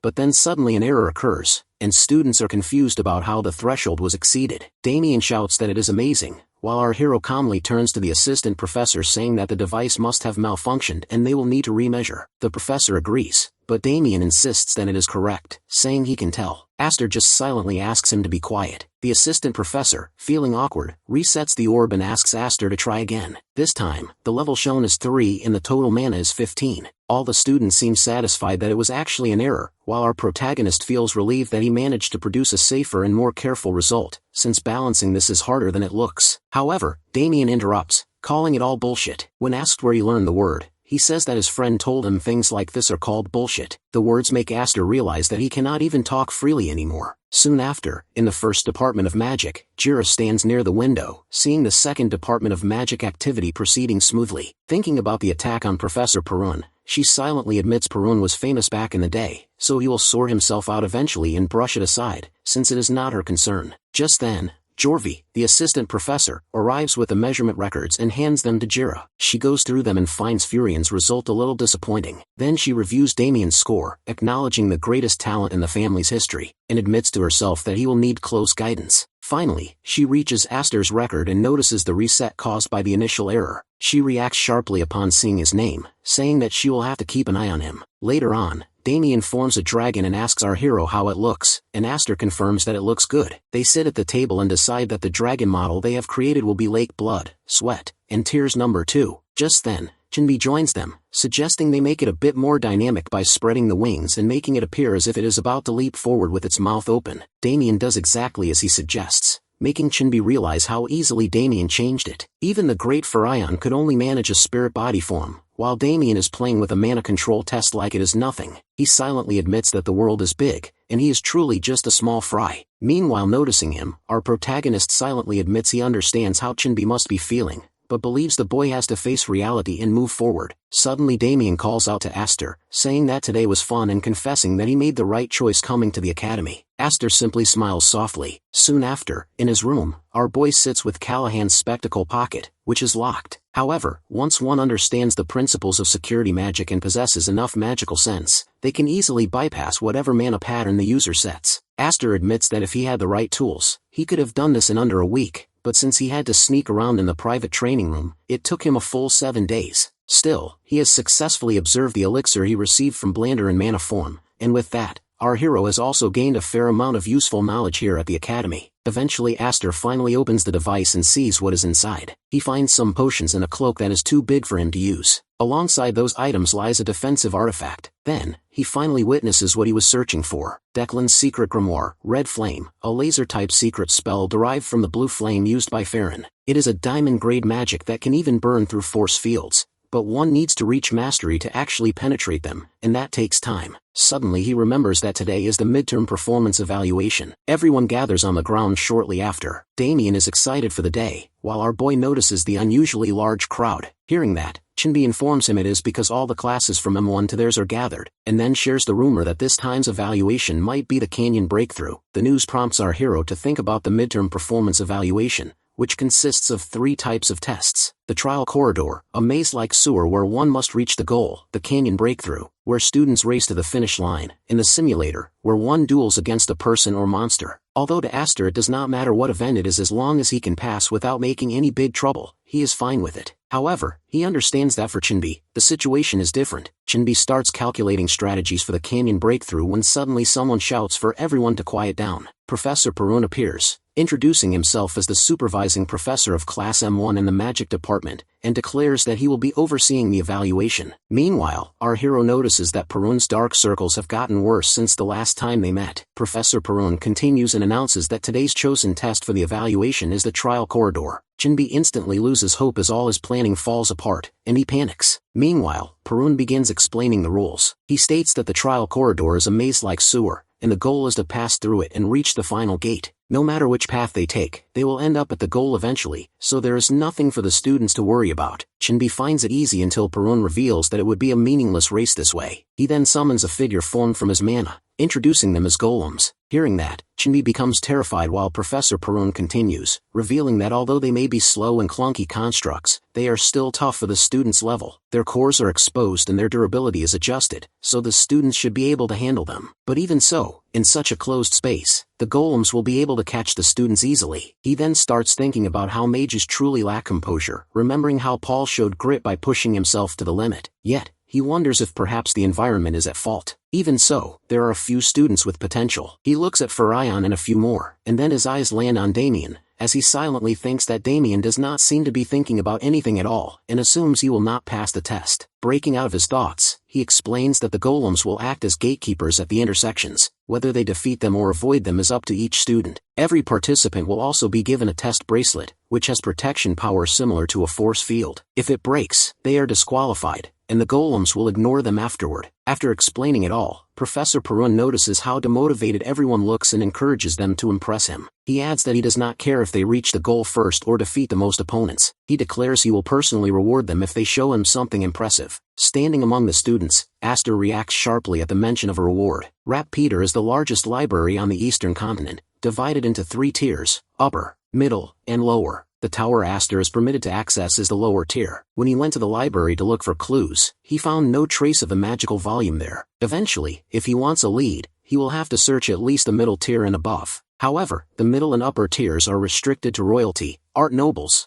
and distinguished houses. There's only one way to enter: recommendations from 3 or more professors. In order to get that, our boy needs to earn Professor Perun's reward. Although he is aware that even if he tries to aim for the middle quietly, people would not leave him alone. He brushes it aside, silently declaring that he has already memorized everything about the cross-section diagram. After giving the instructions, Professor Perun grants the students a short preparation time and instructs them to collect supplies from the assistant professor. Soon after, the students begin asking for various items, trying to make things easier or attempting tricks, but the assistant professor refuses all their requests. Meanwhile, watching them, our protagonist cannot help but wonder whether they are midgets or just common ruffians. On the other hand, Damien asks for 20 vine seeds. When the assistant professor reminds him of his primary element, Damien explains that he does not have one, but he can still use plant magic. Meanwhile, Chinbi stands there nervously, prompting Aster to think that even Damien is preparing, and he wonders if Chinbi will be able to break out of his shell with this opportunity. Soon after, they are assigned their starting locations according to their numbers. Our hero steps ahead and checks that his starting point is at 3, while the others are positioned elsewhere. Damien appears excited, while Chinbi wishes them both well for the exam. However, our protagonist notices that the group starting at point 3 consists of around 6 people, none of whom he recognizes. It reminds him of the time he went alone on a troubleshooter mission with a different squad. Finally, 3 guys approach, calling out his name, but he does not recognize them because they do not even feel like Class M3 students. The first guy introduces himself as Dulb and begins proposing a deal. Aster agrees to listen as Dulb reveals that he will buy the bracelets of those who get eliminated for 30 gold each, excluding our boy and themselves. He offers Aster the job of taking down 3 people and promises to pay 90 gold. Meanwhile, our boy thinks about how 30 gold is about a peasant family's monthly income and wonders why a bracelet is worth that much. Dulb interrupts and says it is not bad for a rat from the black and white district. He tells him that for now, Aster is protecting himself, but that will not last long, and he should start looking for ways to survive. Aster looks at him awkwardly, silently admitting that he is not completely wrong. Others might call it cowardice or resentment, but Aster believes they are simply making the best use of what they have. However, he still questions why the payment is 90 gold. Dulb increases it to 35 gold each, totaling 105. But our protagonist says it still does not add up. The group looks confused as our hero explains that there are 3 people and including them it becomes 6. Dulb agrees, and our boy asks why he subtracted the young master's life from the prize. Since Aster raised it to 35 each, that makes 210 gold, which is the correct count. This frustrates Dulb, who silently wonders if our boy does not know his place. Eventually, he raises it to 40 gold. Hearing this, Aster smiles, commenting that makes it 240. Dulb assumes that Aster is greedy and trying to profit from the situation, thinking he does not even understand that greed might lead him to trouble. He wonders if a barbarian can foresee such consequences and considers it a waste of time. He believes that to carry out the lady's orders, there is no better hunting dog than our boy. However, since he considers him mad, they will find another method,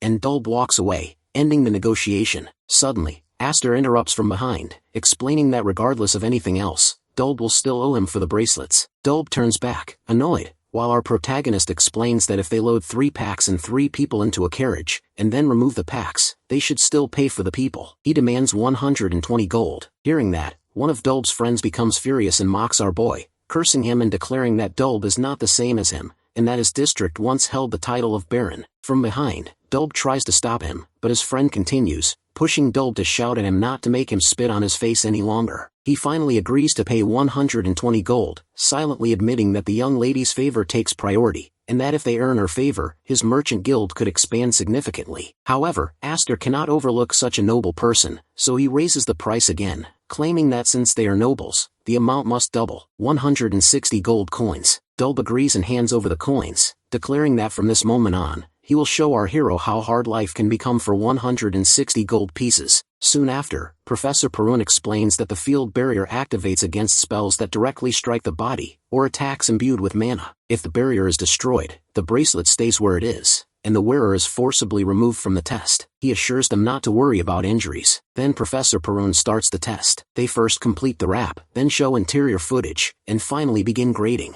Meanwhile, sitting behind, Professor Perun notices that Dahlia and Damien share the same starting point. Before he can think further, the screen suddenly begins to flicker and lag. The assistant professors begin chattering in confusion, wondering what is happening, while Perun asks them to stop and check the magic eye, asking which starting point it is. The assistant professor reports that it is starting point 3. As soon as the wrap completes, Dulb snaps his fingers, and a beam of light scatters across the wall. He declares that from now on, he is going to be trouble for everyone, and, noting they are short on time, he urges his group to begin. Immediately, Dulb and 2 of his friends launch their magic against Aster. However, our boy stands firm for a while, until the realization hits that getting hit by magic means instant disqualification and forced transfer. Therefore, he has no choice but to dodge and strike back. Our protagonist jumps through the wall and rushes straight at them. He strikes but pulls back his mana right before impact to avoid disqualification. He then starts beating them all one by one, calling the process orderly satisfied. He punches and kicks them repeatedly, eventually knocking them down until they collapse on the ground. Afterward, he mockingly remarks how he managed to beat everyone already, prompting Dulb to raise the price to 320 gold for the insolence, while our hero offers 1 silver per hit in return. Soon after, Dulb shouts, his face swollen from the beating, and questions if Aster is going to pay for all this. Instantly, our protagonist hits him again, telling him to get lost. He then starts calculating that according to 100 hits, that is 10 gold deducted. He admits that without Damien around, keeping his power in check was tough. Eventually, he realizes he must make sure the roles of victim and aggressor do not switch, so he maintains his position as the victim. Aster has now successfully secured the 6 bracelets. He thinks about how he needs 3 recommendations in total, meaning he will need 2 more people to claim Perun's reward. In the end, he will have to get another professor to personally vouch for him. He sits there, wondering what kind of impression he should make. Looking at the corridors, our hero considers whether he should destroy them,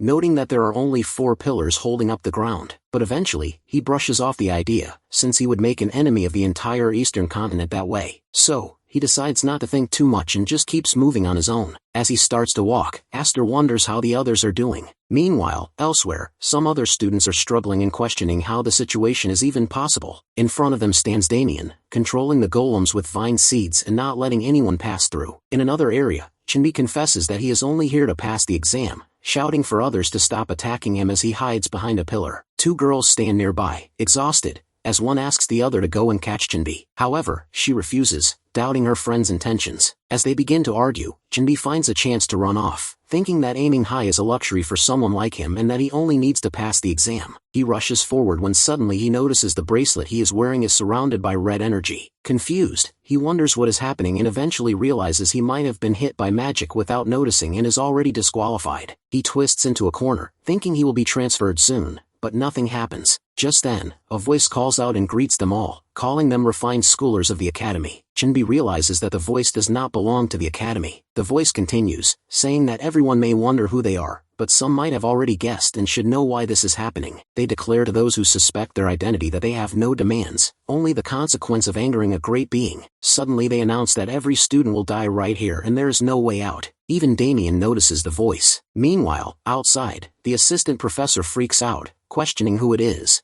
especially since even the magic IR is offline. Sitting behind them, Professor Perun asks the staff not to panic and tells them to fetch the professors, specifically Professor Felina, demanding they bring her faster than anyone. The assisting teacher rushes around doing as told, while Professor Perun sits back in his chair, anger flickering in his eyes as he curses someone. Meanwhile, back inside, our protagonist has already destroyed a golem as another starts to emerge. Being frustrated, Aster wonders what is going on. Aster fights the golems one by one, striking them down with calculated precision. However, he soon notices that the constructs, which should be moving slowly and stiffly, are instead fast and nimble. A strange voice continues to echo through the testing ground as 10 minutes pass. On top of that, the golems are pinpointing exactly where Aster is and rushing straight at him. He realizes that if these gatekeeper-type golems are moving autonomously, someone has tampered with the control system. Since there are too many of them, it is clear that every unit in storage has been released. Even so, our protagonist remains confident in himself, thinking that he is someone who has experienced everything except aerial combat. He rushes forward as magical orbs form in his hands, declaring that no matter who they are, he will beat them all. Meanwhile elsewhere, Jinbi is nervous and exhausted from walking. He admits that if he had known this would happen, he would have dropped out early, fearing he might die in these corridors. Just then, he notices someone running toward him. It is our hero, but behind him rush countless golems. Witnessing them, Jinbi is terrified as Aster pats him on the shoulder and tells him to run. Silently, Aster thinks about how he was simply sensing mana and came running this way, assuming it was Damien he had detected. He also realizes that with the way Jinbi is running, the boy will eventually be caught. Consequently, Aster decides to use Plan B and demands Jinbi hand over his bracelet. He explains that the golem's natural detection range is not wide enough for them to chase so precisely. Therefore, the bracelet must be linked to the tampered control system, acting as a beacon.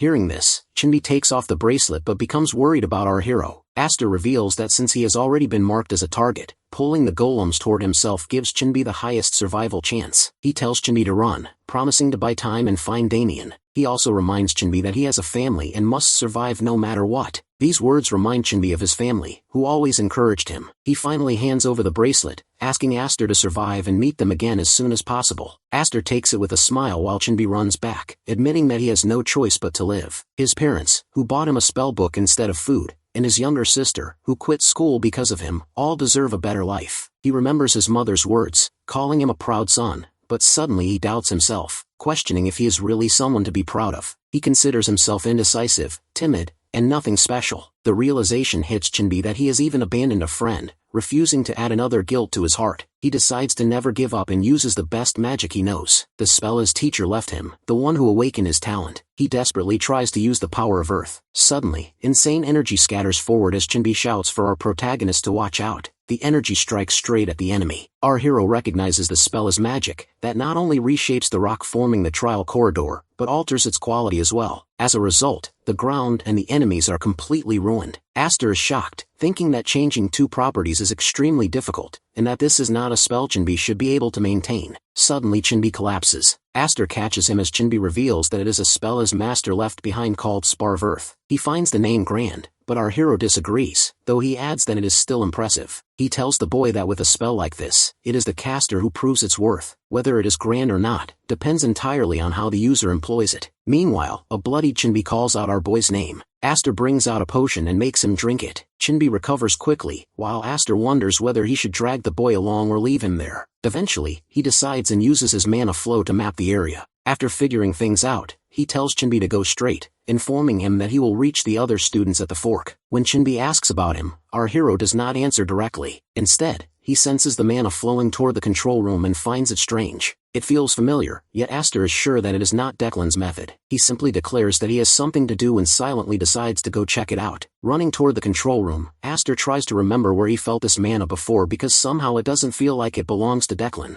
The moment our hero reaches the room, his eyes widen in shock as he finds a demonic realm in front of him. As a creepy smile takes over his face, our protagonist finally realizes why he feels the familiarity. He has faced this presence before. Looking inside the realm, Aster also finds the cursed beings lying within, leading him to think that they have even recreated those cursed beings who terrorized the continent centuries ago. To him, it seems like they always choose the worst possible things to do. As an even creepier smile takes over, Aster calls out Frizen's name because he is sure that he is behind it, calling him a rat bastard. Meanwhile, inside the inner control room of the trials corridor, a man is standing and laughing at his victory in successfully creating the demonic realm. It is actually Frizen, who now thinks that everything about the realm is quite perfect due to the ancient artifact, a magical glove, that he is wearing. With the spatial severing function of the artifact, he was able to enter it without being harmed, and the demonic energy erosion function helped him take control over the room. It even helped him create a demonic realm about which Frizen is clearly excited. At this moment, a man appears from the shadows,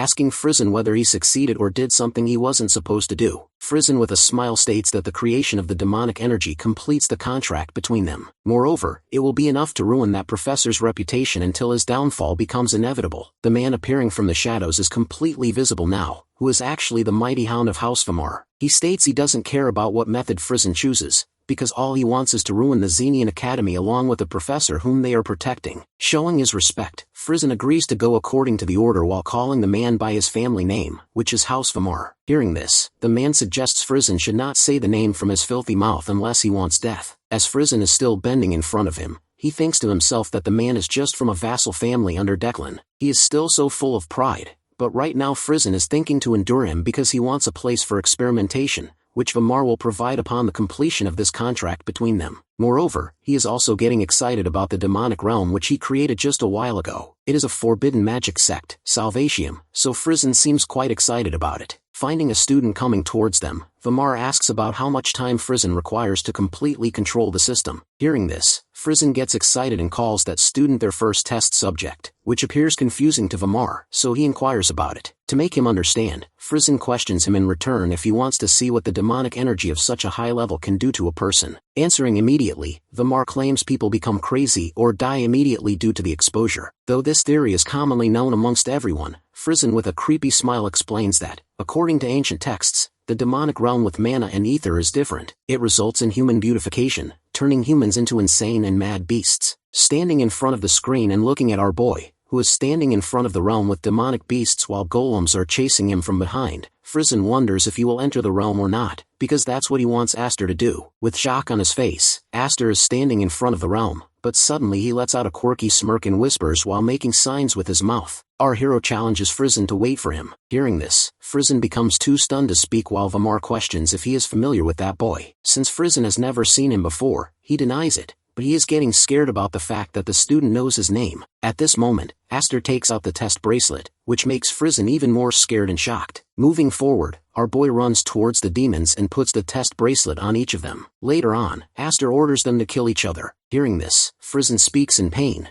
but then he realizes Aster is coming towards them pretty fast. He is trying to make his demonic monster stop our hero, but it's too late to do anything now. Through the walls, Aster appears in front of them and greets Frizen, saying it's been a long time since they last met each other. On the other hand, Chinbi has found Damien too, who is fighting with the golems, but Chinbi is rather confused seeing how he is controlling them without any difficulty. As Chinbi is still trying to figure things out, Dahlia questions him how he got here. Instead of answering, he finds all of them are still wearing the bracelets, so he suggests they should throw them out because they are the reason why golems are finding them. But then Evelyn appears on the scene, thinking he is lying. Furthermore, she thinks he just wants to take their bracelets too. Chinbi cannot believe that she is suspecting him. As Evelyn puts false allegations on him, Chinbi claims there are things more important than these bracelets, and also explains that these bracelets work like a tracking system, being linked to the control system. Evelyn questions how he found it out, so Chinbi states it was Aster who told him about it. However, as he is about to say something else, Evelyn interrupts him. She claims he got deceived by someone and lost his bracelet, and now he is trying to deceive them too so he doesn't fail the exam. Calling our boy a vagrant, she further states that Chinbi got deceived by him even after paying attention in class. Remembering how Aster helped him earlier, Chinbi gets quite furious thinking she knows nothing about him, and he is about to speak when Damien speaks up. Walking towards them and taking out his bracelet, Damien claims that when he first met Aster, he questioned him about what he had at that time. Without any pause, our protagonist answered that he had a friend, so now Damien is also going to trust his friend, Aster. At the same moment,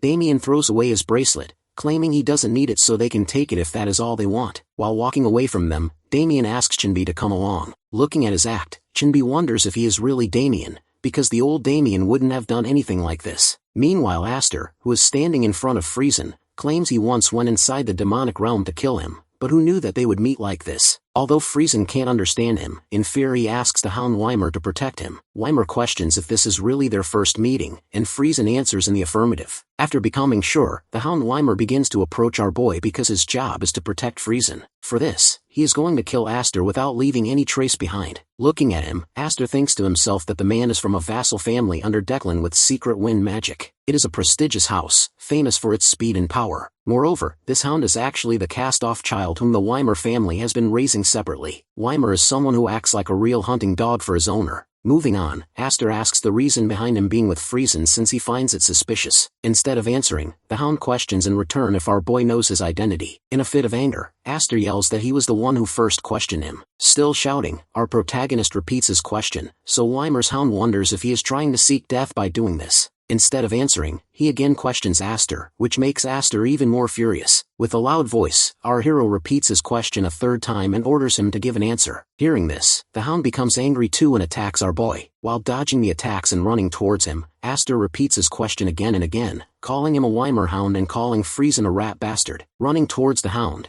Aster is sure to win against him with his magical weapon and speed. Actually, Aster was repeating his question again and again because the Hound was raised like a real dog. Since our boy has raised dogs too, he knows that dogs get anxious after hearing the same thing repeatedly. The Hound gets angry as he realizes Aster is treating him like a dog and finds it humiliating. Meanwhile, our protagonist claims this is the reality and calls him Declan's dog. On the other hand, Friesen is shouting at the Hound, asking him to beat our hero. At this moment, Aster makes his final move, and using the collision magic, he kills the Weimer's Hound at once. After that, he challenges Friesen since it is just the two of them now, while Friesen is just standing there in complete shock at the Hound's death. Moving on, Friesen takes out his weapon and is about to attack our boy, but Aster throws the dead Hound's weapon towards him and cuts the arm in which Friesen was holding the weapon. Seeing this, Friesen yells in pain while crying over the lost arm. Terrified and fearful, he pleads with Aster not to come closer to him. Looking behind at the magic globe, he remembers the demonic realm which he just created. Therefore, he challenges our boy not to kill him because, if he dies, he won't be able to stop the realm. Moreover, he claims Aster's other friends will also get stuck in it. Without caring about the threat, Aster asks him to go further, which appears even more shocking to Friesen. Furthermore, Aster states he can wait until the demonic realm takes over everyone, and after that, he will teach Friesen the lesson he deserves. Meanwhile, Friesen is just staring at our hero with pure fear in his eyes. Blood is dripping out of Friesen's shoulder while he wonders. This demonic realm should really devour his friends, and he should feel fearful, but the stillness of Aster is more terrifying. Looking at his igniting eyes with no mercy in them, a question echoes in Friesen's mind. Is our boy actually human? To scare our protagonist, Friesen repeats that he is the only one who can stop this demonic realm within the 5 minutes remaining before its completion. Aster interrupts him, coldly stating he knows that all his friends will die. As anxiety takes over, Friesen walks towards Aster and yells, demanding to know why he isn't doing anything when he knows what can actually happen. In his dilemma, Aster suddenly holds Friesen's other arm and twists it with immense force. Yelling in pain, Friesen doesn't realize that the artifact is no longer in his hand. By the time he realizes the loss, it is already too late. Our hero is wearing it, claiming he isn't the only one who can use such a tool. As Friesen stands back in fear, our protagonist, guided by his past memories, puts his hand on the controller. Friesen cannot believe that Aster is actually controlling the system himself. Meanwhile, our hero begins telling Friesen that he can never forget him, since he is the one who taught forbidden magic to the young master in their past life. Since only Friesen and the young master knew this magic, Friesen was the only one who had to be killed. Aster knew that Decolan would eventually kill the man, which is why Aster himself went out to hunt him before Decolan could. Our boy claims that after looking for him for a long time, he nearly went insane. He states he was full of pride, believing he could catch anyone across the continent, but finding Friesen seemed like an impossible task. Aster searched every possible place but could not find him, soaking his hands in blood during the search. Finally, he found the demonic realm and was about to locate his target,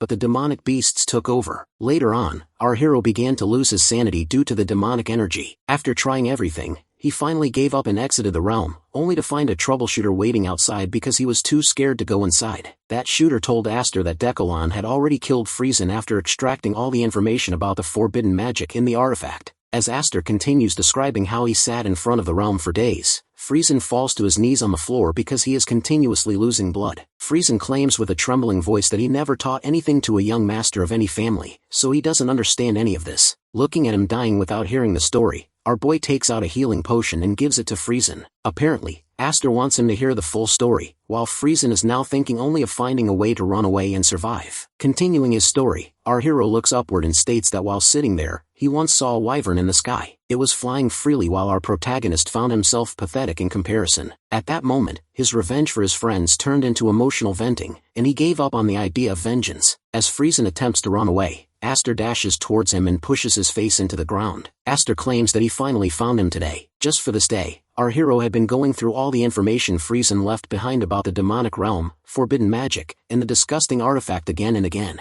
As Friesen groans in pain, Aster continues, stating that he studied the death of his comrades as well. At this moment, our hero picks up the hound's dagger and yells that he has enough time to make Friesen go through every suffering his comrades faced in the past, one by one. Friesen cries tears of fear as he faces his death. On the other hand, the professors have finally found a way out and are running around to locate the students. Professor Felina realizes they have lost 2 hours due to the magic and must hurry before anyone dies. Amidst her thoughts, an assistant shows her the magic eye and reports it has been restored. Taking it, she orders everyone to find the students first, either by the magic eye or by themselves, and further orders them not to broadcast anything. She does this because they don't know how the intruders might act. After looking for a while, they find the students alive and safe, which seems suspicious to Professor Felina. She cannot believe that intruders controlled the gate for 2 hours yet killed no one. In this instance, Professor Pharaon, who is in the control room, asks her to look through the magic eye. The moment Professor Felina looks at the screen, her eyes widen in disgust at the gruesome scene. Meanwhile, Professor Pharaon explains that there were 2 intruders who were killed miserably. Professor Felina thinks to herself that she has never come across anything like this and wonders who is responsible. A picture of Aster appears in her mind, recalling when she first received his application letter. Although he is a vagabond from the black and white zone, he applied under the Blando family. At that time, his magic power showed an error reading on the application, which seemed suspicious to her, and an assistant professor suggested watching him closely. As she looks behind her, our boy is already standing there with the other students. At that moment, a man appears, apologizing for being late. Everyone addresses him as the principal, but he corrects them, saying they can call him the headmaster instead. Professor Felina accepts his apology since he traveled from the outer east continent. The headmaster appreciates the professor for handling everything, noting she proved his trust was well placed. As the image of Aster appears before him, he questions Professor Felina, asking if our protagonist is the one who killed the intruders and did this. At night, the rain is pouring all over the place while our hero is sitting and meditating in an abandoned shrine. He thinks about the heart demon which every mage possesses. It appears without any warning and ends up ruining things most of the time. Aster also reflects on how he didn't have it in his last life because, being a troubleshooter, he just did what he was ordered and never really mourned his comrades' deaths, instead taking it as fate. The soul of his anger and rage is his death by forbidden magic. Although he thought that he had moved beyond these emotions, it now seems like they are turning into the seat of a heart demon. Being angry at the thought, Aster thinks he is hugging a ticking bomb that can explode anywhere. As he stands up, he questions himself about his identity. Though he is a former troubleshooter, he thinks of himself as someone else too, and feels like this tension is actually good for him. Since a week has passed after the coffin of the trials incident, Aster thinks today is his opportunity since his condition is quite perfect. He takes out a book, which is The Secret Art of the Red Flower, Jakwa, and prepares to defeat his enemy. In his previous life, our protagonist learned non-elemental techniques since he was a troubleshooter, but today, he is going to learn the red flower, which is an elemental secret art. Running through the pages of the book, our hero finds he has already entered the first stage, yet he intends to check the technique until the end. After reading the entire book, Aster begins thinking of his own ways to adapt the style. He believes he can circulate mana through the red flower circuit since the mana circuits are quite similar to the heaven source art, which can result in fire mana. As he starts the meditation again, our protagonist is certain he can create the imagery. All he wants is a burning flame and nothing else. Apparently, Aster is trying to create something that won't necessarily use oxygen, a fire that can burn even without it. The fire that was kept in his heart for a long time finally manifests into real fire. As our boy finally succeeds in creating the flames, he realizes it is way more powerful and destructive than his usual mana usage. Although the compression is within a limit, its repulsive force is rather strong, so he thinks of using the collision formula for the time being, even if it feels rather shameful for Aster. Moving on, Aster encourages himself since he is getting closer to his enemy. Furthermore, after adding the fire attribute to the basic art, he requires some useful magic to pair with it. Our hero is sure that any spell can work with it since fire-type magic doesn't rely much on specific forms. At this moment, Aster feels someone standing on the other side of the exit, so he walks there and opens the door. It is the principal who is standing in front of the door, and the man appreciates Professor Felina in his mind the moment Aster appears in front of him. Moving forward, the principal praises our boy for handling the fire mana alone. Aster addresses him as the president, but the man corrects him, saying that he can call him principal instead. As the principal is about to say something, he begins to use magic instead,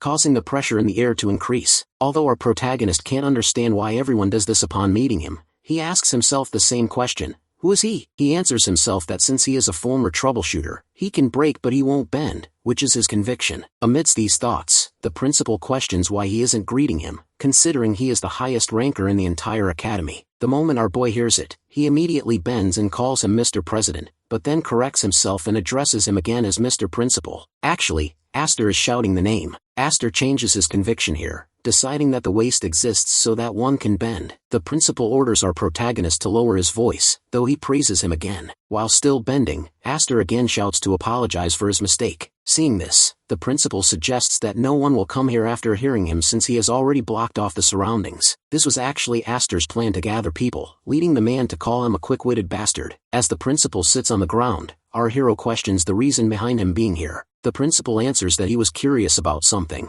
though he doesn't think Aster will answer correctly. Moving on, he orders Aster to sit on the floor. Aster's body simply follows the orders due to the high mana of the principal. Since our hero's body is forcefully bending, the floor breaks into several pieces. Meanwhile, the principal claims that Aster is hiding something according to Professor Felina and explains he just wants to know the truth. As the rainwater drips from his face, Aster thinks the man is a monster, and not at all like the principal who was stuttering during the speech. But again, compared to his real enemy, this man is far less than a monster. Therefore, our boy tries to fight against the repulsive force using the interference formula and succeeds. Once Aster is back in control, he questions the principal whether this is about the coffin of trials. Aster agrees with the fact that he killed the intruders. The principal can't believe that he is just telling the truth like this, but Aster thinks it isn't a secret worth hiding. Although he didn't necessarily want it to get out, it wasn't important either way. Moving on, our boy asks if he has any other questions. As both pass deadly glances to each other, our protagonist thinks of raising a wyvern instead of eating it so he can get help in his time of need. Meanwhile, the principal bangs his hand on his head and begins to laugh. Our hero calls him a rare kind of lunatic, seeing the way he is altering his moods. After that, the principal praises him for the look in his eyes earlier and claims that he will now ask questions which Aster can answer easily. After that, he again asks our boy to sit down, to which he agrees. As both are sitting on their knees in front of each other, Aster finds the atmosphere different from earlier. The principal gives him the feeling of a war mage,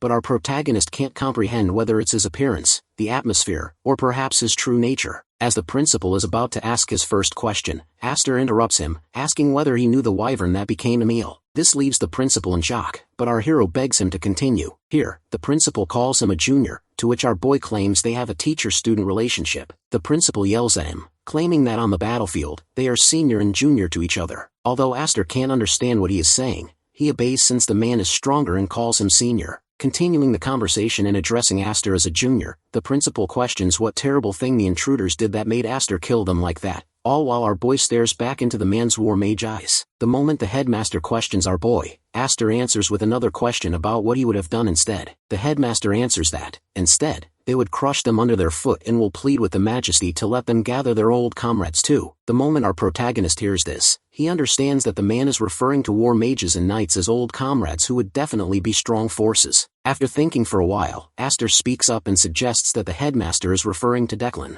Moving on, the headmaster questions if he is familiar with that mage who got eaten by the wyvern. Pondering upon it for a few seconds, our hero answers in the negative. The headmaster feels a bit of arrogance in his answer since he also doesn't know that mage and wonders if Aster is actually that one. Hearing it, our boy can't believe the headmaster can go this deep because he wanted to put all the blame on Declan. Being left with no choice, Aster finally tells the truth that the person who got killed is Vamar, so the headmaster asks for details about both the intruders. To clarify, Aster begins explaining that one is Vamar and the other one is Friesen, a Magitech engineer, but the principal is not believing him and asks for solid evidence. Out of annoyance, our hero questions if he can't understand such a basic thing too. The principal can feel the arrogance in him, but, ignoring it, he questions how Aster knows them. The next moment, Aster begins to tell everything to the principal. After telling everything he can, our boy becomes silent while the principal is also thinking silently. Looking at him, Aster thinks to himself that he tried his best to answer everything and, by looking at the principal's face, he can see visible anger. The principal finally speaks up and questions if he knows that mage who got eaten by a goblin and also repeats that he can feel arrogance in his voice. Anxious and scared, our hero answers with a smile that they're having some kind of misunderstanding between them, but the principal asks him to stop smiling with his rotten goblin eyes. In answer, Aster immediately closes his eyes. Pondering on that conversation they just had, the principal questions if he really wants to build a library as tall as the tower and also praises him. Later on, the principal also states that he can fill an entire wall of shelves on the top floor, so our boy thanks him for that. Meanwhile, our protagonist also thinks to himself how the world runs on connections instead of merits. After that, the principal states another thing, that our hero will be granted an admission ticket too, with which he can enter the library. In return, the principal asks him for a favor. The principal asks our boy to open his eyes properly while Aster shows his desire to know about the favor he wants. The principal answers that they'll talk about the favor later and begins to explain about the artifact which, although dangerous, has some advantages too. For example, it can help our hero to build his tower with the spatial severance. Hearing this, Aster finally remembers that with spatial severance, all the teleportation magic circles were blocked during the trials. Even the professors weren't able to break it, so Aster is thinking of using it as a defense. But then our boy realizes a problem. He talks about it with the principal, explaining that he is unfamiliar with Magitech. The principal recommends Professor Felina to him since she's a trustworthy person, but it will be difficult to make her accept him since they're unaware of his true identity. Therefore, the principal suggests a plan to him which makes Aster quite shocked. The very next day, as Aster is sitting alone, sipping on his tea and reading a book, Damien and Chenbi appear in the scene. As their mouths are filled with cake, they greet our hero with a smile, and both appear a bit fat. Looking at them like this, out of curiosity and shock, Aster questions how they turn like this. Chenbi lets out an embarrassing laugh, and,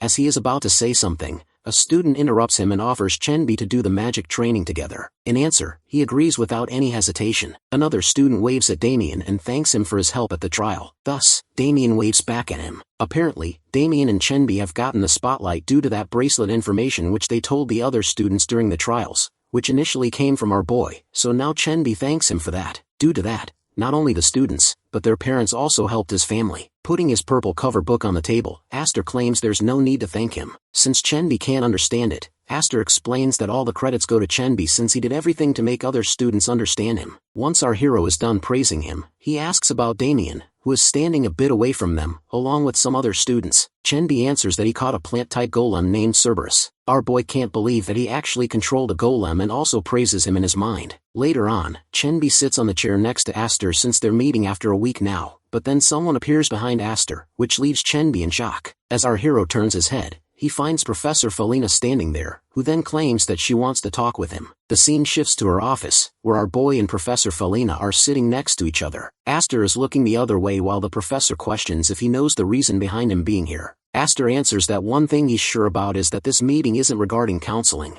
Agreeing with him, Felina begins to explain that it is about him being the descendant of an old war mage, and also questions if Weimer was behind the last incident. Our protagonist calls him trash, so Professor Felina agrees with him, and even adds that everyone attached to Declan is trash. This was actually the principal's plan to introduce Aster as a descendant. It is because the headmaster also dislikes Weimer and Declan, so this plan was perfect to continue. Now Professor Felina, though suspicious, agrees to teach our boy. Later on, Professor Felina is about to say something but stops, and it also seems like she's blushing. Further, she claims that she can cover everything for now since he doesn't seem like a threat. At this moment, Aster interrupts her, saying they have a huge age gap between them with a relationship between a student and a teacher, so anything between them won't be possible. It seems like Aster got the wrong idea. Though blushing, Professor Felina lets out, "What the fuck" out of her mouth in shock. Since Professor Felina is about to do something opposite to her true nature, the words simply won't come out, leading Aster to get the wrong idea that she is trying to start a romance with him. Gathering up her courage, she finally thanks our boy for protecting both the students in the trial corridor, which leaves our hero in a state of total shock. Once he realizes what Felina was actually trying to say, Aster invites her to continue, and the professor tells him to carry on. There is a moment of silence between them before Aster finally speaks about his goal of creating a library for everyone. Though hesitant, he asks if she can support him by providing a few of her publications to his collection. Professor Felina agrees to his proposal but also asks him to move to the main point regarding the ancient artifact. She orders Aster to research the device, noting that while they can destroy it in the worst-case scenario, the real problem is the forbidden magic cabal, Salvatium, who will likely misuse it. Our hero repeats the word but mispronounces it as Silvertown. Hearing this, Felina gets furious. She corrects him but warns that she will tear off our boy's ears if he does it again. She then explains that Salvatium is a union of all forbidden magic masters. Although none of them work together, their collective goal is to create a demonic realm. Talking about Friesen, she explains that he was the one who gave life to their dream, and since Aster killed him, others will definitely come looking for the artifact. Felina explains that they are strong enough to fight against Declan, therefore even if our protagonist is powerful, fighting the Cabal could cause his death. Hearing about his potential demise, Aster lets out a smile, knowing that he is going to fight them regardless, because he is confident in his ability to defeat them. Passing a quirky smirk to Felina, our boy agrees with her. Looking at him, she returns the smile, but cannot understand why Aster is smiling in such a situation. Taking the artifact out of his portal, Aster asks her to conduct research on it, and Felina agrees without hesitation. Amidst their conversation, an assistant rushes the door open and reports, with clear fear in his voice and face, that the head of Declan has just arrived at the academy. This news leaves our protagonist in shock as well. Meanwhile outside, people are rushing to strengthen defenses and send students back to their dormitories because Declan is reaching the academy in his carriage. The headmaster, Professor Felina, and Professor Feyron wait for him outside. As the horses stop in front of them, the headmaster recognizes the man sitting in front as the new head of Declan, Feyron, who attained his position at age 30 and received the title of Archmage. One thing about the atrocities of Declan is that they become worse once a member becomes the head. The headmaster reflects on the fact that, under the teachings of the founding headmaster, no one is treated as special. Even royals have to walk and dirty their shoes in the academy. However, the new head proudly refuses to step on the ground. Moreover, he works as a coachman, but moves around the academy on a horse against tradition. Yet no one can say anything, leading the headmaster to think he is quite sharp. Looking at them, the head of Declan questions if he has arrived before the set time. Confused, the headmaster asks what he is trying to say. Feyron answers with another question, mentioning he heard the trial corridor was seized by intruders. Hearing this, the headmaster gets furious and wonders if the man came here just to annoy him or investigate him. The headmaster thinks to himself that although not everyone knows the reality that Declan was behind this, he still cannot understand the reason for this visit. Moving on, Feyron claims he is here to help and has caught the vermin. As he shows them Vimar's face through magic, he claims that he has brought the head along with the direct and collateral lines, asking if they are satisfied. Aster, who is keeping his eyes on them from a distance, finally realizes that Feyron took Vimar's head. Thinking of his previous life, our boy expected him to do something like this since the man killed his own bloodline for the sake of Declan. Moreover, Aster thinks that things are going his way because he only told the headmaster about Declan and Vimar earlier and now Feyron has appeared on the scene. Although Aster cannot understand if he is simply lucky, he remembers that in his previous life he was far behind Feyron and unable to understand him. Now, the man seems like a massive mountain to climb. Aster, raising his hand and positioning it near Feyron's neck in the air, claims he is confident enough to reach him in this life. Aster then closes his fist while his eyes sharpen with confidence. Several days have now passed and a lot of activities are going on around the academy. The day when Feyron came to the academy, he also announced the arrival of a direct descendant of Declan's blood at the academy as an undergraduate. Apparently, it is a powerful card, simply a hostage, which only a prestigious family can play. Moreover, the imperial side also announced the third princess's enrollment, so no one knows whether it was their plan or just a coincidence. Aster is keeping these thoughts away since they will only enroll next year and right now they are having the Pistonike Festival. Apparently, this is a victory celebration for the students who were once mobilized during the Age of War. Since it was arranged for them after the trial incident, our hero thinks the academy is treating this incident like that one, which is rather good to cheer up the students. Moreover, alcohol is also available at this festival, which shows that the academy is actually treating it like the Pistonike Festival. Everyone is allowed to drink openly except those who are on duty, though they are drinking too while hiding. At one place, people are having a drinking competition in which a person is winning again and again, so Damien challenges to go against him while Chenbi yells in shock. When everyone is busy with their activities, they hear the announcement about the awards ceremony and are asked to gather at the Sage Hall to attend it. Our protagonist drags Damien from the drinking contest, thinking that they deserve a reward too. With a grin on his face, Aster is going to collect it. In the hall, the headmaster gave a speech for a while and then it proceeded towards the awards ceremony. Later on, he asks all the students to come on the podium whose names he is going to call. The names are Dahlia,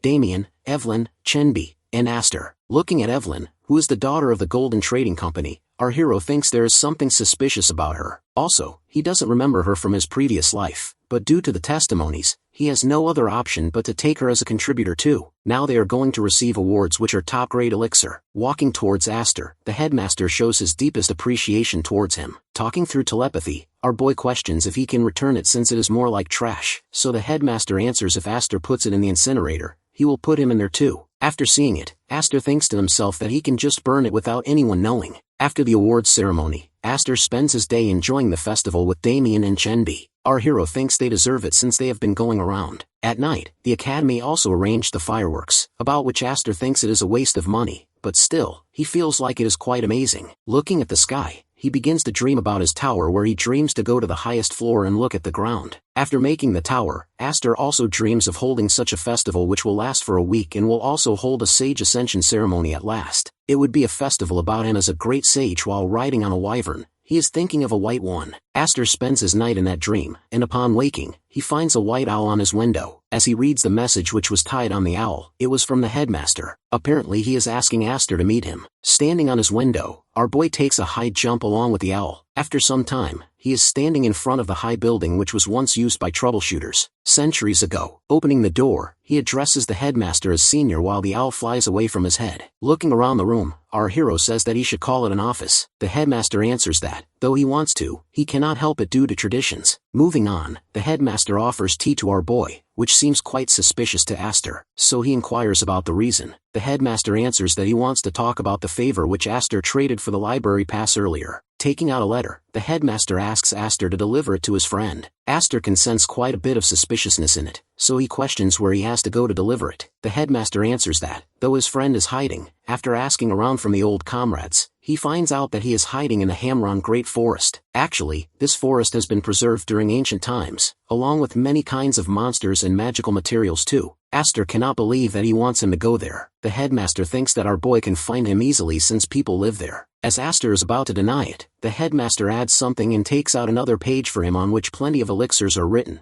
which he is granting to Aster. Later on, the headmaster asks him to continue his sentence, so our hero continues, but instead of rejecting, he states that he is going to retire from the academy. This means Aster has accepted his proposal since it was quite high to reject. Reviewing the agreement with the headmaster, Aster appears quite excited. He has received 3 top-grade elixirs thus far, leading him to believe his current life is going well. Adding to this enthusiasm, he also holds vouchers for the Irricane Workshop, a prestigious establishment favored by noble families. He wonders if this is a dream or reality. The headmaster is plotting to send him on a mission, which explains the influx of gifts. Specifically, the headmaster requires help from a certain individual who is currently occupied with a personal task. He wants our hero to travel there and assist the man. Upon realizing this is a setup, Aster demands more compensation, even pushing negotiations to a dangerous brink. As he considers his progress, he originally planned to increase his mana capacity, but with 3 elixirs in his possession, he decides to attempt a technique called Overwhelms. This method references the reinforced bodies of knights achieved through ether. Our boy believes he can finally shed his weak physique and become a mage with the constitution of a knight. He is eager to surpass the strength he held in his previous life. Some time passes. Aster sits at his regular spot, ready to meditate. He consumes an elixir from a nearby box and begins the process, carefully directing the mana into every part of his body. Suddenly the firebrand inside him activates. This makes him anxious, causing him to lose focus, but he soon regains control. Deep down, he wonders what the outcome will be this time. After circulating the mana throughout his body, he begins inserting it into his muscle fibers. He groans as extreme pain flares through him.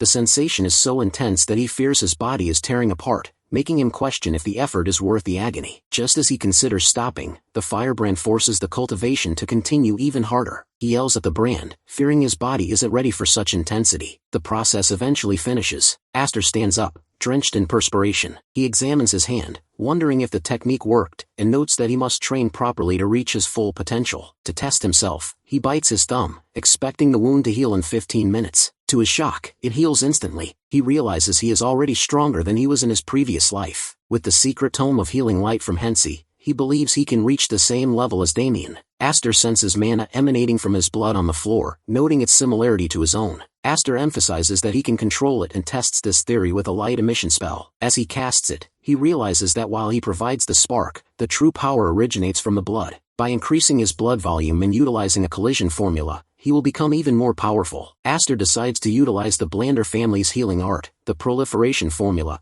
due to its effectiveness in regeneration. He considers discussing this with Hensi, but because he wishes to avoid the man, he decides to wait until Lance arrives for the parent consultation. Despite the complications, our protagonist is thrilled with this new power, which he names blood magic. The scene shifts to a woman named Lance sitting before Aster, Damien, and Chinbi. She inquires about their health before explaining her visit. Lady Gamo sent her to discuss the Blander Inner Lake construction and the statue architecture proposal they suggested earlier. Lance remarks that the proposal was impressive, wondering if they had outside help. As she sips her tea, Damien and Chinbi wait excitedly for Lady Gamo's decision. Lance announces that the proposal was denied. However, she offers a condition. If they want the project to proceed, Damien must place in the top 16 during midterm evaluations. She also offers Aster and Chinbi a reward from the Blander family if they help Damien prepare. Although our hero knows that tutoring Damien will be difficult, he agrees to the task. As he remains determined to obtain the proliferation formula, Aster begins teaching Damien as per the agreement with Lance. When our protagonist questions him about his familiarity with the basics of magic, Damien simply stands there with a blank expression, clearly knowing nothing.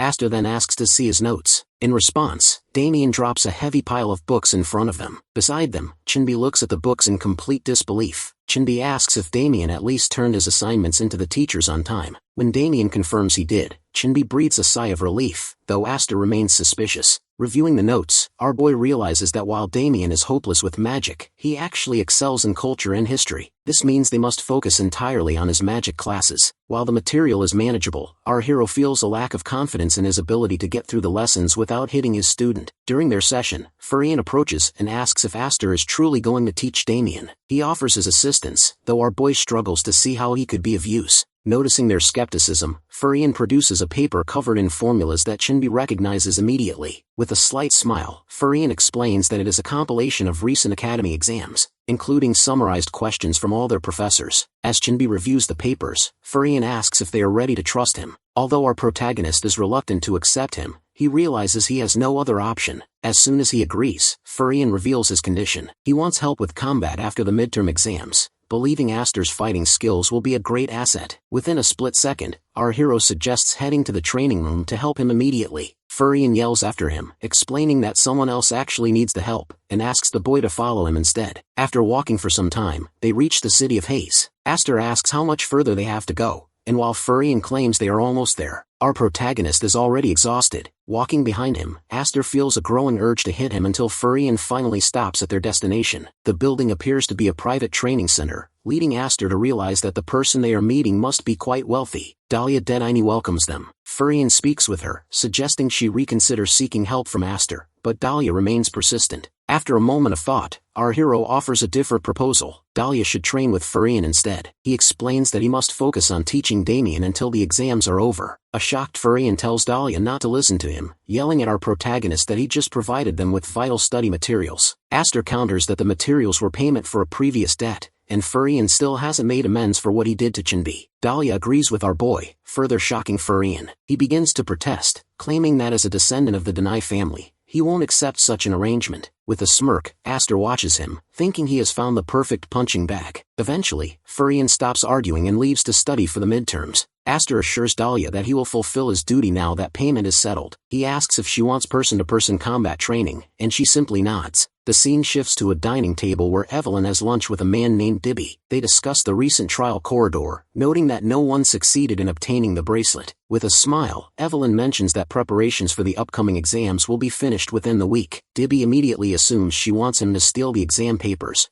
but Evelyn claims she only wants his general help. Instead of agreeing, the man hands her a page with an address, telling her the person there will assist her. After receiving it, she politely invites him to finish his meal. Walking behind Dahlia, Aster reflects on his previous life. The two shared a deep, bitter history, fueled by a mutual animosity so intense that he is certain that he would have killed her numerous times had she not been constantly protected. However, he also recognizes the strategic value in teaching her. In his past life, she somehow managed to seize control over Declan, and he is eager to use their training sessions as a means of seeking a bit of personal revenge through combat. Standing face to face, our protagonist asks her about the basis of their duel. Dahlia, curious and focused, explains that she wants to learn the specific movements he utilized during his fight with Exeter. Our hero dismisses this, explaining that one cannot learn simply by mimicking. She must develop a method suited to her own strengths. He poses a question: who would win a duel between an official rank 8 and a rank 9 mage? When Dahlia guesses the rank 8 would prevail, he corrects her, stating that victory simply goes to whoever succeeds in cracking the other's head first. Dahlia appears confused, but before she can process the thought, Aster attacks her, remarking that the first strike wins the fight. He continues to instruct her using various methods, effectively beating her until dawn before departing for home. Looking at the sky, he muses that if he continues to thrash her in this manner, she will likely learn everything she needs quite soon. While heading back, Aster thinks of Damien until a familiar face in the crowd catches his eye. A creepy smile spreads across his face as he spots DB, the man Evelyn sent to procure the exam papers. Though DB wishes to quit working for her, he feels trapped by the allure of her noble connections. Despite his previous failure caused by Aster, he remains determined to succeed this time. Our hero follows him as he reaches a tea house. DB approaches a worker and, with some hesitation, orders a frozen dragon horn tea, hot. The nonsensical order is clearly a secret code,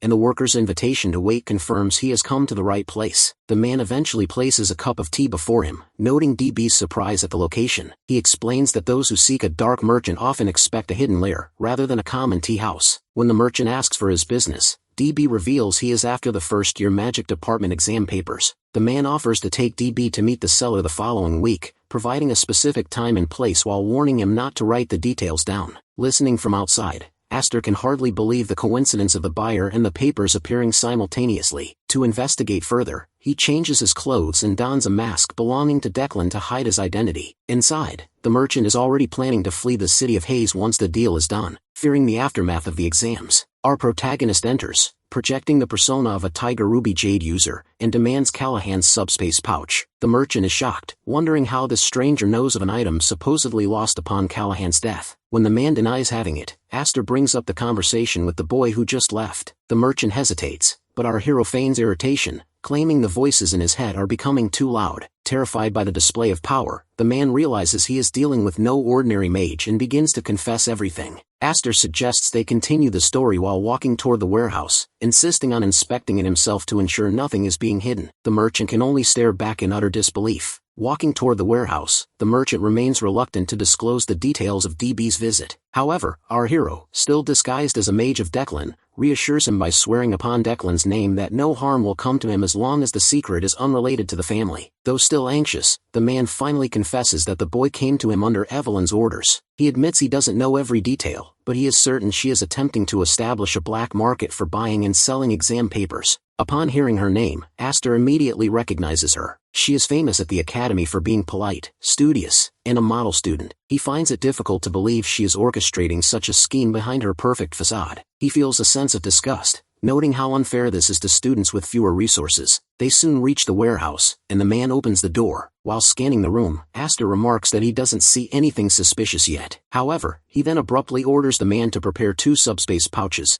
announcing that he intends to confiscate every questionable item in the building. The merchant is left in a state of total shock. Elsewhere, Chinbi attempts to tutor Damien, but their constant disagreements lead to endless arguing. Furion, watching the exchange, is reaching a breaking point of frustration. He recognizes that Damien is a genius, but lacks any shred of common sense. The boy often makes glaring calculation errors, yet somehow arrives at the correct result. At the same time, Furion worries about Dahlia, fearing that Aster might be influencing her mind. Furion, Dahlia appears, covered in bandages, and calls out to him. Seeing her battered state, Furion becomes furious with our hero. Despite the friction, the group studies together for a week. When Chinbi and Furion finally test Damien, they are shocked to find that every one of his answers is correct. Damien erupts with excitement, shouting that he will now be able to produce blood, sweat, and tears. While Furion notes that Damien has only mastered the basic problems, he is still impressed. Simultaneously, his anger toward Aster grows as he waits for him to reappear. Meanwhile, our hero remains in his disguise, keeping a close watch on Dibby. Aster considered capturing him during the meeting with the seller, but decided the timing wasn't right. Though he is ready to expose Evelyn and Dibby, our protagonist chooses to wait, suspecting that more buyers will soon emerge. Dibby eventually reaches his destination and enters. He provides the specific details for the papers Evelyn demanded. A man standing behind her meticulously verifies that the official seals and patterns match those of the academy. Evelyn then suggests that she will continue to give Dibby such missions, even promising to help him secure a position at the Pingrove Trading Company. Excited by the prospect of his family finally respecting him,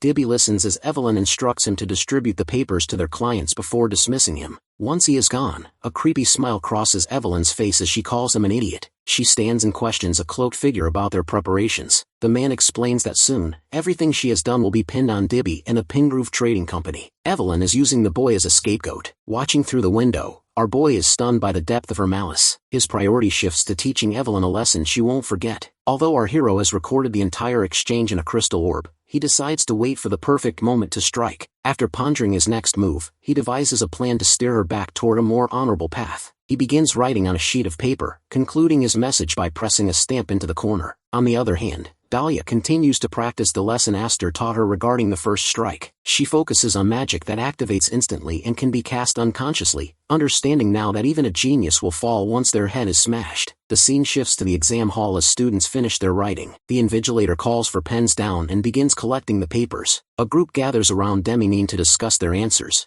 and to their shock, he provides the correct solutions, a feat he has never achieved before. As they wonder if he has been secretly studying, Demi boasts about his sudden intelligence. In the back of the room, Evelyn watches, knowing the truth. Demi is the eldest son of Viscount Harmir, whose family controls the kingdom's primary grain warehouses. Because of the leaked exam papers, she anticipates receiving priority security in the bidding for the cereal fields as payment from the Harmir family. Having made 4 such deals already, she waits greedily to see what the remaining 3 clients will offer. Her thoughts are interrupted when a man enters the hall and leads several students away, including Dibby. Evelyn assumes the authorities have discovered the leak, but her composure breaks when the man summons Demi as well, stating the director has requested his presence. The following day, all first-year students are summoned to the Grand Hall for an emergency meeting. Rumors of the cheating scandal have already spread, and the room is thick with gossip. Standing among the crowd, Evelyn desperately tries to figure out how a confidential informant could have surfaced. A speaker takes the stage, calling for silence before addressing the assembly. He announces that large-scale cheating occurred during the midterms,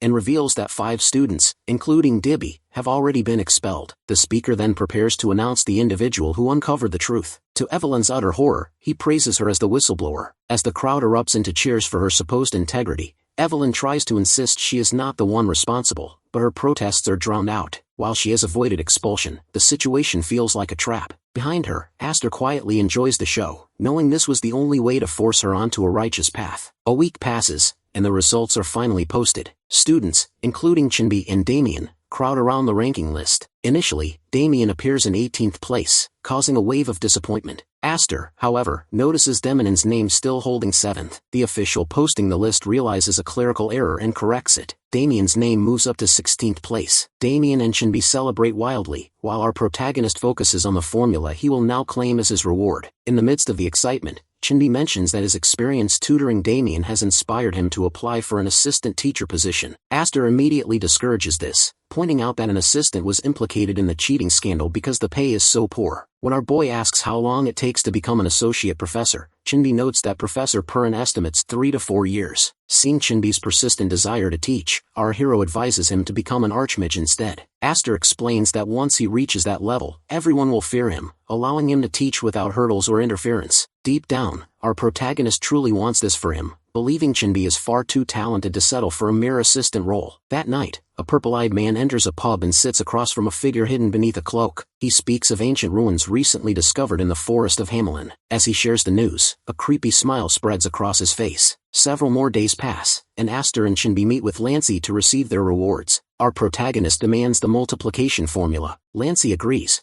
granting him a high-tier version that exceeds his expectations. Turning her attention to Chinbi, Lancy inquires if he is aware of the ongoing issues within his family. Chinbi admits that while there have been struggles, things are improving daily. Lancy offers to assist his family, and even promises them a new residence, but Chinbi politely declines. He explains that he wishes to remain friends with Damien as equals without the weight of such a debt. A smile touches Lancy's face at his integrity, while Aster sits between them, feeling momentarily like a third wheel. Chinbi then states that his only wish is to study magic at House Blander. Lancy is surprised by the simplicity of the request, but Chinbi reassures her it is truly all he wants. Later, a man reports the details of this meeting to Lady Gamo, Damien's mother. Hearing of the exchange, Lady Gamo feels a sense of peace, realizing her son has found genuine friends. Since Chinbi assisted Damien so significantly, she decides to go further than requested, signing an official statement making Chinbi a patron of the house. Upon seeing the agreement, Chinbi is speechless, and the matter concludes harmoniously for everyone. As more time passes, Professor Felina announces the commencement of interpersonal combat preparations. She explains that all other classes will be suspended for a period to allow the academy to focus exclusively on combat. These sessions are not mandatory. Students are free to attend, skip them, or even return to their homes. Amidst the confusion of his classmates, Aster wonders about the motive behind this sudden shift in the curriculum. He is certain the decision came from the higher-ups rather than the teaching staff. That evening, the headmaster sends a letter to Aster via OWL, with only 8 o'clock written inside. The protagonist arrives at the meeting destination to find the headmaster has erected a barrier spanning an entire warehouse, an astonishing feat of magic. Stepping inside the perimeter, Aster decides to test his new multiplication formula. He releases a single drop of blood from his finger, which rapidly multiplies into a cloud of hovering droplets. The headmaster appears behind him, noting that the mana within the blood clearly belongs to our boy. He asks if they can be manipulated with magic. When our hero demonstrates his control over the droplets, the headmaster is visibly shocked and demands to know how such a feat is possible. With a smirk, Aster agrees to explain everything,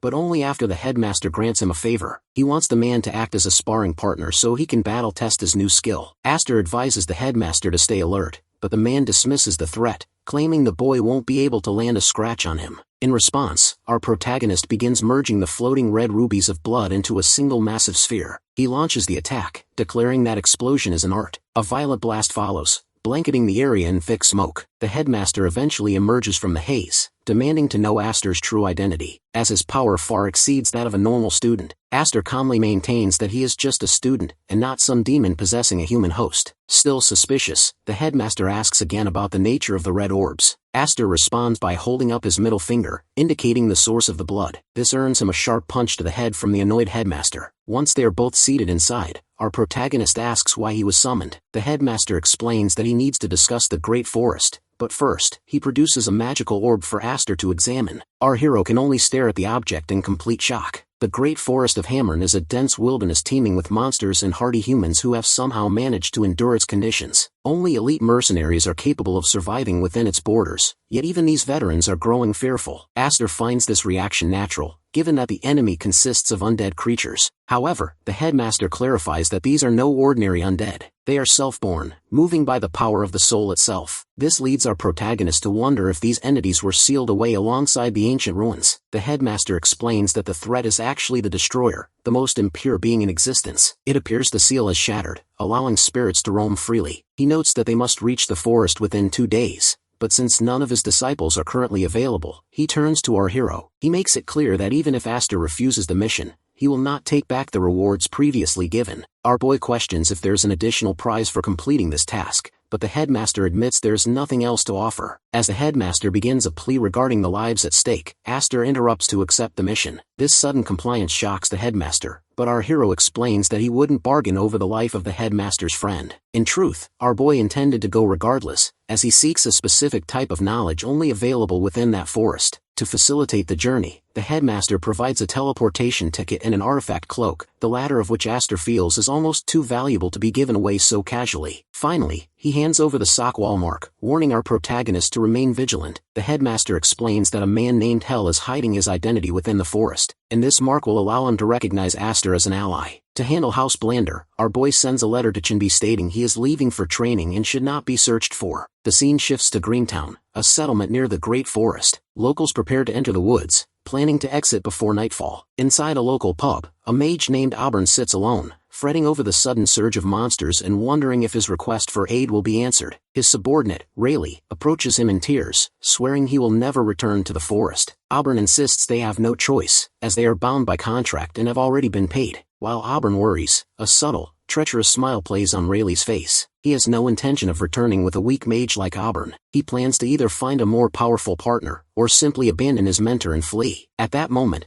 Aster appears, prominently wearing the sock wall mark. Taking a seat, he asks Auburn if Leheim is his mentor. When Auburn confirms this, our hero realizes he has found the right contact, and instructs the mage to address him as senior. Rayleigh shoves a map toward Auburn, reiterating his refusal to go. Auburn accepts the map, feeling braver now that he has a companion. However, our hero orders Rayleigh to stop. He challenges the man to sit back down within a single second or face the consequences. Rayleigh fails to react in time, and as the second expires, Aster stands and begins beating him mercilessly. As Auburn watches the display in total shock, a single question crosses his mind. Can this newcomer truly destroy the destroyer? Inside the Great Forest, the purple-eyed Salian works meticulously on the ground as Mole emerges from the shadows. When Mole inquires about the progress, Salian invites him to see for himself. Steering into a nearby cave, Mole realizes the seal has not yet fully shattered. Salian explains that despite his continuous casting of the unsealing spell, the process is agonizingly slow, which Mole finds deeply annoying. Mole notes the oddity of the situation, as he can clearly feel a heavy aura of death clinging to the air. The conversation turns to an ancient war mage whom Mole believes is currently hunting for death rows. Salian wonders if Mole can handle such an adversary alone, since Salian must remain behind to maintain the unsealing ritual. Mole brags about his prowess, claiming his subspace is already filled with the heads of war mages,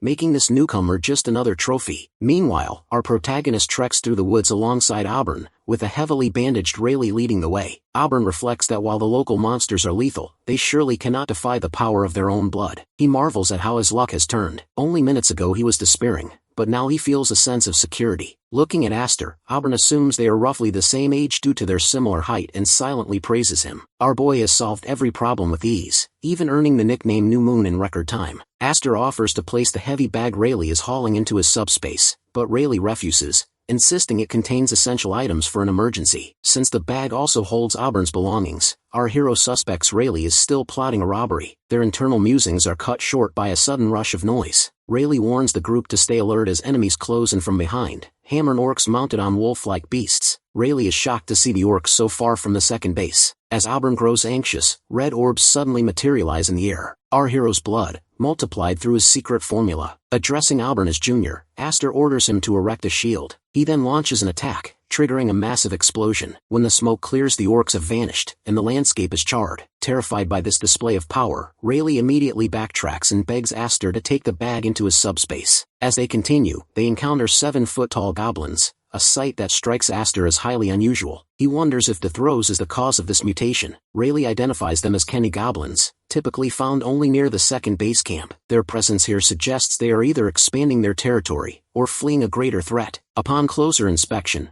Rayleigh points out that their fingernails are caked with dust and bark, and their feet are heavily damaged, confirming they are in a desperate retreat. Rayleigh suggests taking a detour to avoid further hordes. Though our hero is confident in his strength, he agrees to the change in route. Rayleigh successfully navigates them onto a safer path, which impresses Aster. Even with his own vast knowledge, he wouldn't have found this trail. For the first time, our boy begins to trust him. By nightfall, Rayleigh announces they are near the base, with only a swamp left to cross. He suggests that Aster and Oberyn rest by a fire while he scouts ahead. As they sit, Oberyn's anxiety peaks. He laments that they must find the throws immediately, or the monsters will overrun them, even going so far as to claim the entire catastrophe is his fault. Aster listens, wondering why Oberyn is choosing to confide these heavy burdens to him. Their conversation is shattered by a loud crash as Rayleigh comes sprinting back, screaming for them to run. The ruler of the swamp is upon them. The depths is a localized hell within the great forest, and the ruler of the swamp is one of the most lethal creatures hailing from that territory. As the three sit around the fire, Rayleigh explains that no one truly knows why the beast moved into the forest. It remained hidden for centuries, but its recent appearance in the wetlands is a stroke of terrible luck. Aster asks if they can simply bypass the area, given the forest's vastness. Rayleigh clarifies that avoidance is impossible, as the creature will catch their scent the moment they touch the water. Oberyn suggests a different route, but Rayleigh notes that a detour would cost them 10 days, perhaps even a month, and might force them all the way back to the third base camp. Our hero stands up, prompting Rayleigh to ask if he wants a new path cleared. To their shock, Aster announces they are taking the wetlands route regardless. Rayleigh desperately tries to explain that the creature is a legend that has slaughtered countless mages and knights. Our boy simply counters that they won't just be walking through the swamp, they are going to kill the beast. While Rayleigh initially feels a flicker of peace, the gravity of the second sentence hits him, and he realizes how dire their situation has become. Oberyn insists that Aster shouldn't throw his life away. In response, our protagonist tells him to be quiet and find his resolve, warning that if he stays paralyzed by fear now, he'll never survive an encounter with the throws. As he walks away, he declares the decision final. The ruler of the swamp dies tomorrow. Reflecting on these words, Oberyn eventually stands and vows to assist. He reveals a hidden, unawakened talent called Overclock, which pushes a target's potential to its absolute limit for a short duration. Aster stops and orders him to explain the technique in full. The next morning, our boy finds Oberyn meditating alone. When Oberyn asks what he's doing, the protagonist reveals Rayleigh, whom he is dragging by the collar. Rayleigh was attempting to flee, so our hero tells him to pick out a favorite tree. The next time he tries to run, Aster will tie him to it and leave him as a snack for the wyverns. Rayleigh begins begging and crying, swearing he won't desert them again. After breakfast, Aster is fully prepared for the hunt. He asks if the others are ready. Oberyn agrees, though Rayleigh remains a trembling mess. Our boy strides into the wetlands, knowing the creature is sensitive to any intrusion. He draws his dagger and cuts his finger. The moment the blood hits the water, the swamp begins to churn. As Oberyn and Rayleigh watch in terror, our protagonist challenges his enemy to show itself and face its end. The creature erupts from the depths and Aster glances at Oberyn, the signal to begin. Oberyn casts the full release spell on our hero, propelling his power to its peak. With a surge of energy, Aster leaps into the air, closing the distance to deliver the first strike against the ruler of the swamp. The night before, Oberyn had disclosed the full details of his gift to Aster. He warned that the target can only sustain such a full release of strength for 5 minutes. Any longer would prove fatal. In the present, as our protagonist lunges toward the monster, he determines that 5 minutes is more than enough to secure a victory. He initiates a Stage 2 ignition attack, engulfing the creature in a relentless blaze. Rayleigh watches in confusion, unable to comprehend what kind of spell allows fire to continue burning even upon the surface of the water. The monster appears to weaken within the inferno, leading the group to believe the end is near. However, the beast lets out a sudden, ear-piercing roar that causes the flames to vanish instantly. Aster realizes the roar was a manual disruption of the mana flow, but as the smoke clears, he unintentionally locks eyes with the creature. Looking at a distance, Rayleigh screams for our boy to look away, warning that the enemy's gaze can freeze a person's mana. Aster yells back, cursing him for providing such vital information so late. Rayleigh is momentarily transported to his childhood, remembering his father's warnings about the ruler of the swamp. His father had described the creature's ability to paralyze mana through eye contact and its power to repel even the strikes of a knight. Until this moment, Rayleigh's fear had him on the verge of desertion,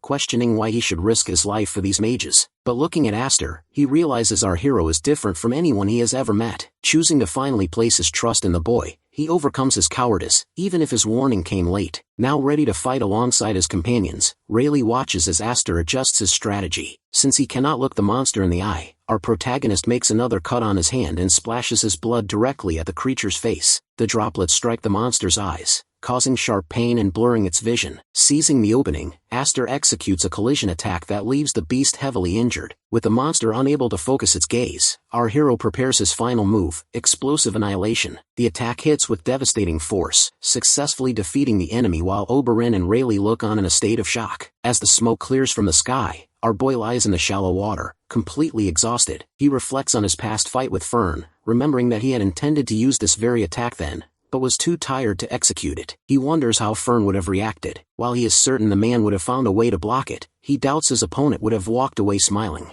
Beside him, the ruler of the swamp lies dead, its body sliced in half. Oberyn and Rayleigh rush toward him in a state of excitement. However, the scene shifts to a crow perched on a nearby tree. Looking closely at its eyes, it becomes clear that someone is using the bird to keep a watchful sight on our hero. The watcher in the trees is none other than Mole, who has been following Aster and even orchestrated the encounter with the swamp creature. Observing the battle, Mole doubts our boy is a simple mage, given the staggering volume of mana he wields. More impressively, Mole felt a rare flicker of fear while watching the struggle. He feels a sudden, intense urge to hunt our hero, yet the sensation is unfamiliar. It is not the typical excitement of a predator finding prey, but rather the mutual respect a hunter feels for a peer. Now, he is eager to test who is stronger, though he knows he must prepare himself before making his move. The scene shifts to the campfire where Aster finally wakes. He asks how long he has been out, and Oberyn informs him it has only been 2 hours. Our protagonist still feels nauseous, which Oberyn explains is a side effect of the overclock technique. Since the duration was short, the condition isn't fatal, but he will remain weakened for at least a day. Looking at his trembling hands, our boy feels like death, realizing he would have likely drowned in the wetlands if his companions hadn't pulled him out. Aster soon calls for Rayleigh, who appears instantly to reassure him that he has no intention of running away. When asked where he was, Rayleigh explains he was scavenging the Lord of the Swamp's remains for valuables. He asks our hero what should be done with the corpse. Aster tells him he can keep it, and even hands over Callahan's subspace pouch, which he acquired from the black market. Oberyn is hesitant, noting that the monster's parts are incredibly expensive, but our boy insists that Rayleigh deserves the reward. Oberyn begins praising his character, touched by such a lack of materialism. In reality, Aster knows that while these parts are famous, they often lose their magical value the moment the creature dies. As Rayleigh begins cutting through the flesh with suspicious ease, our hero's theory is confirmed. The corpse is already worthless. Oberyn questions their next move, noting they are behind schedule, and that Rayleigh suggested resting for another day. Aster, however, refuses to wait and insists they keep moving. By nightfall, they reach the base camp, which is shrouded in total darkness. Rayleigh explains that they avoid fires to prevent attracting monsters. He suggests they find the keeper to secure quarters,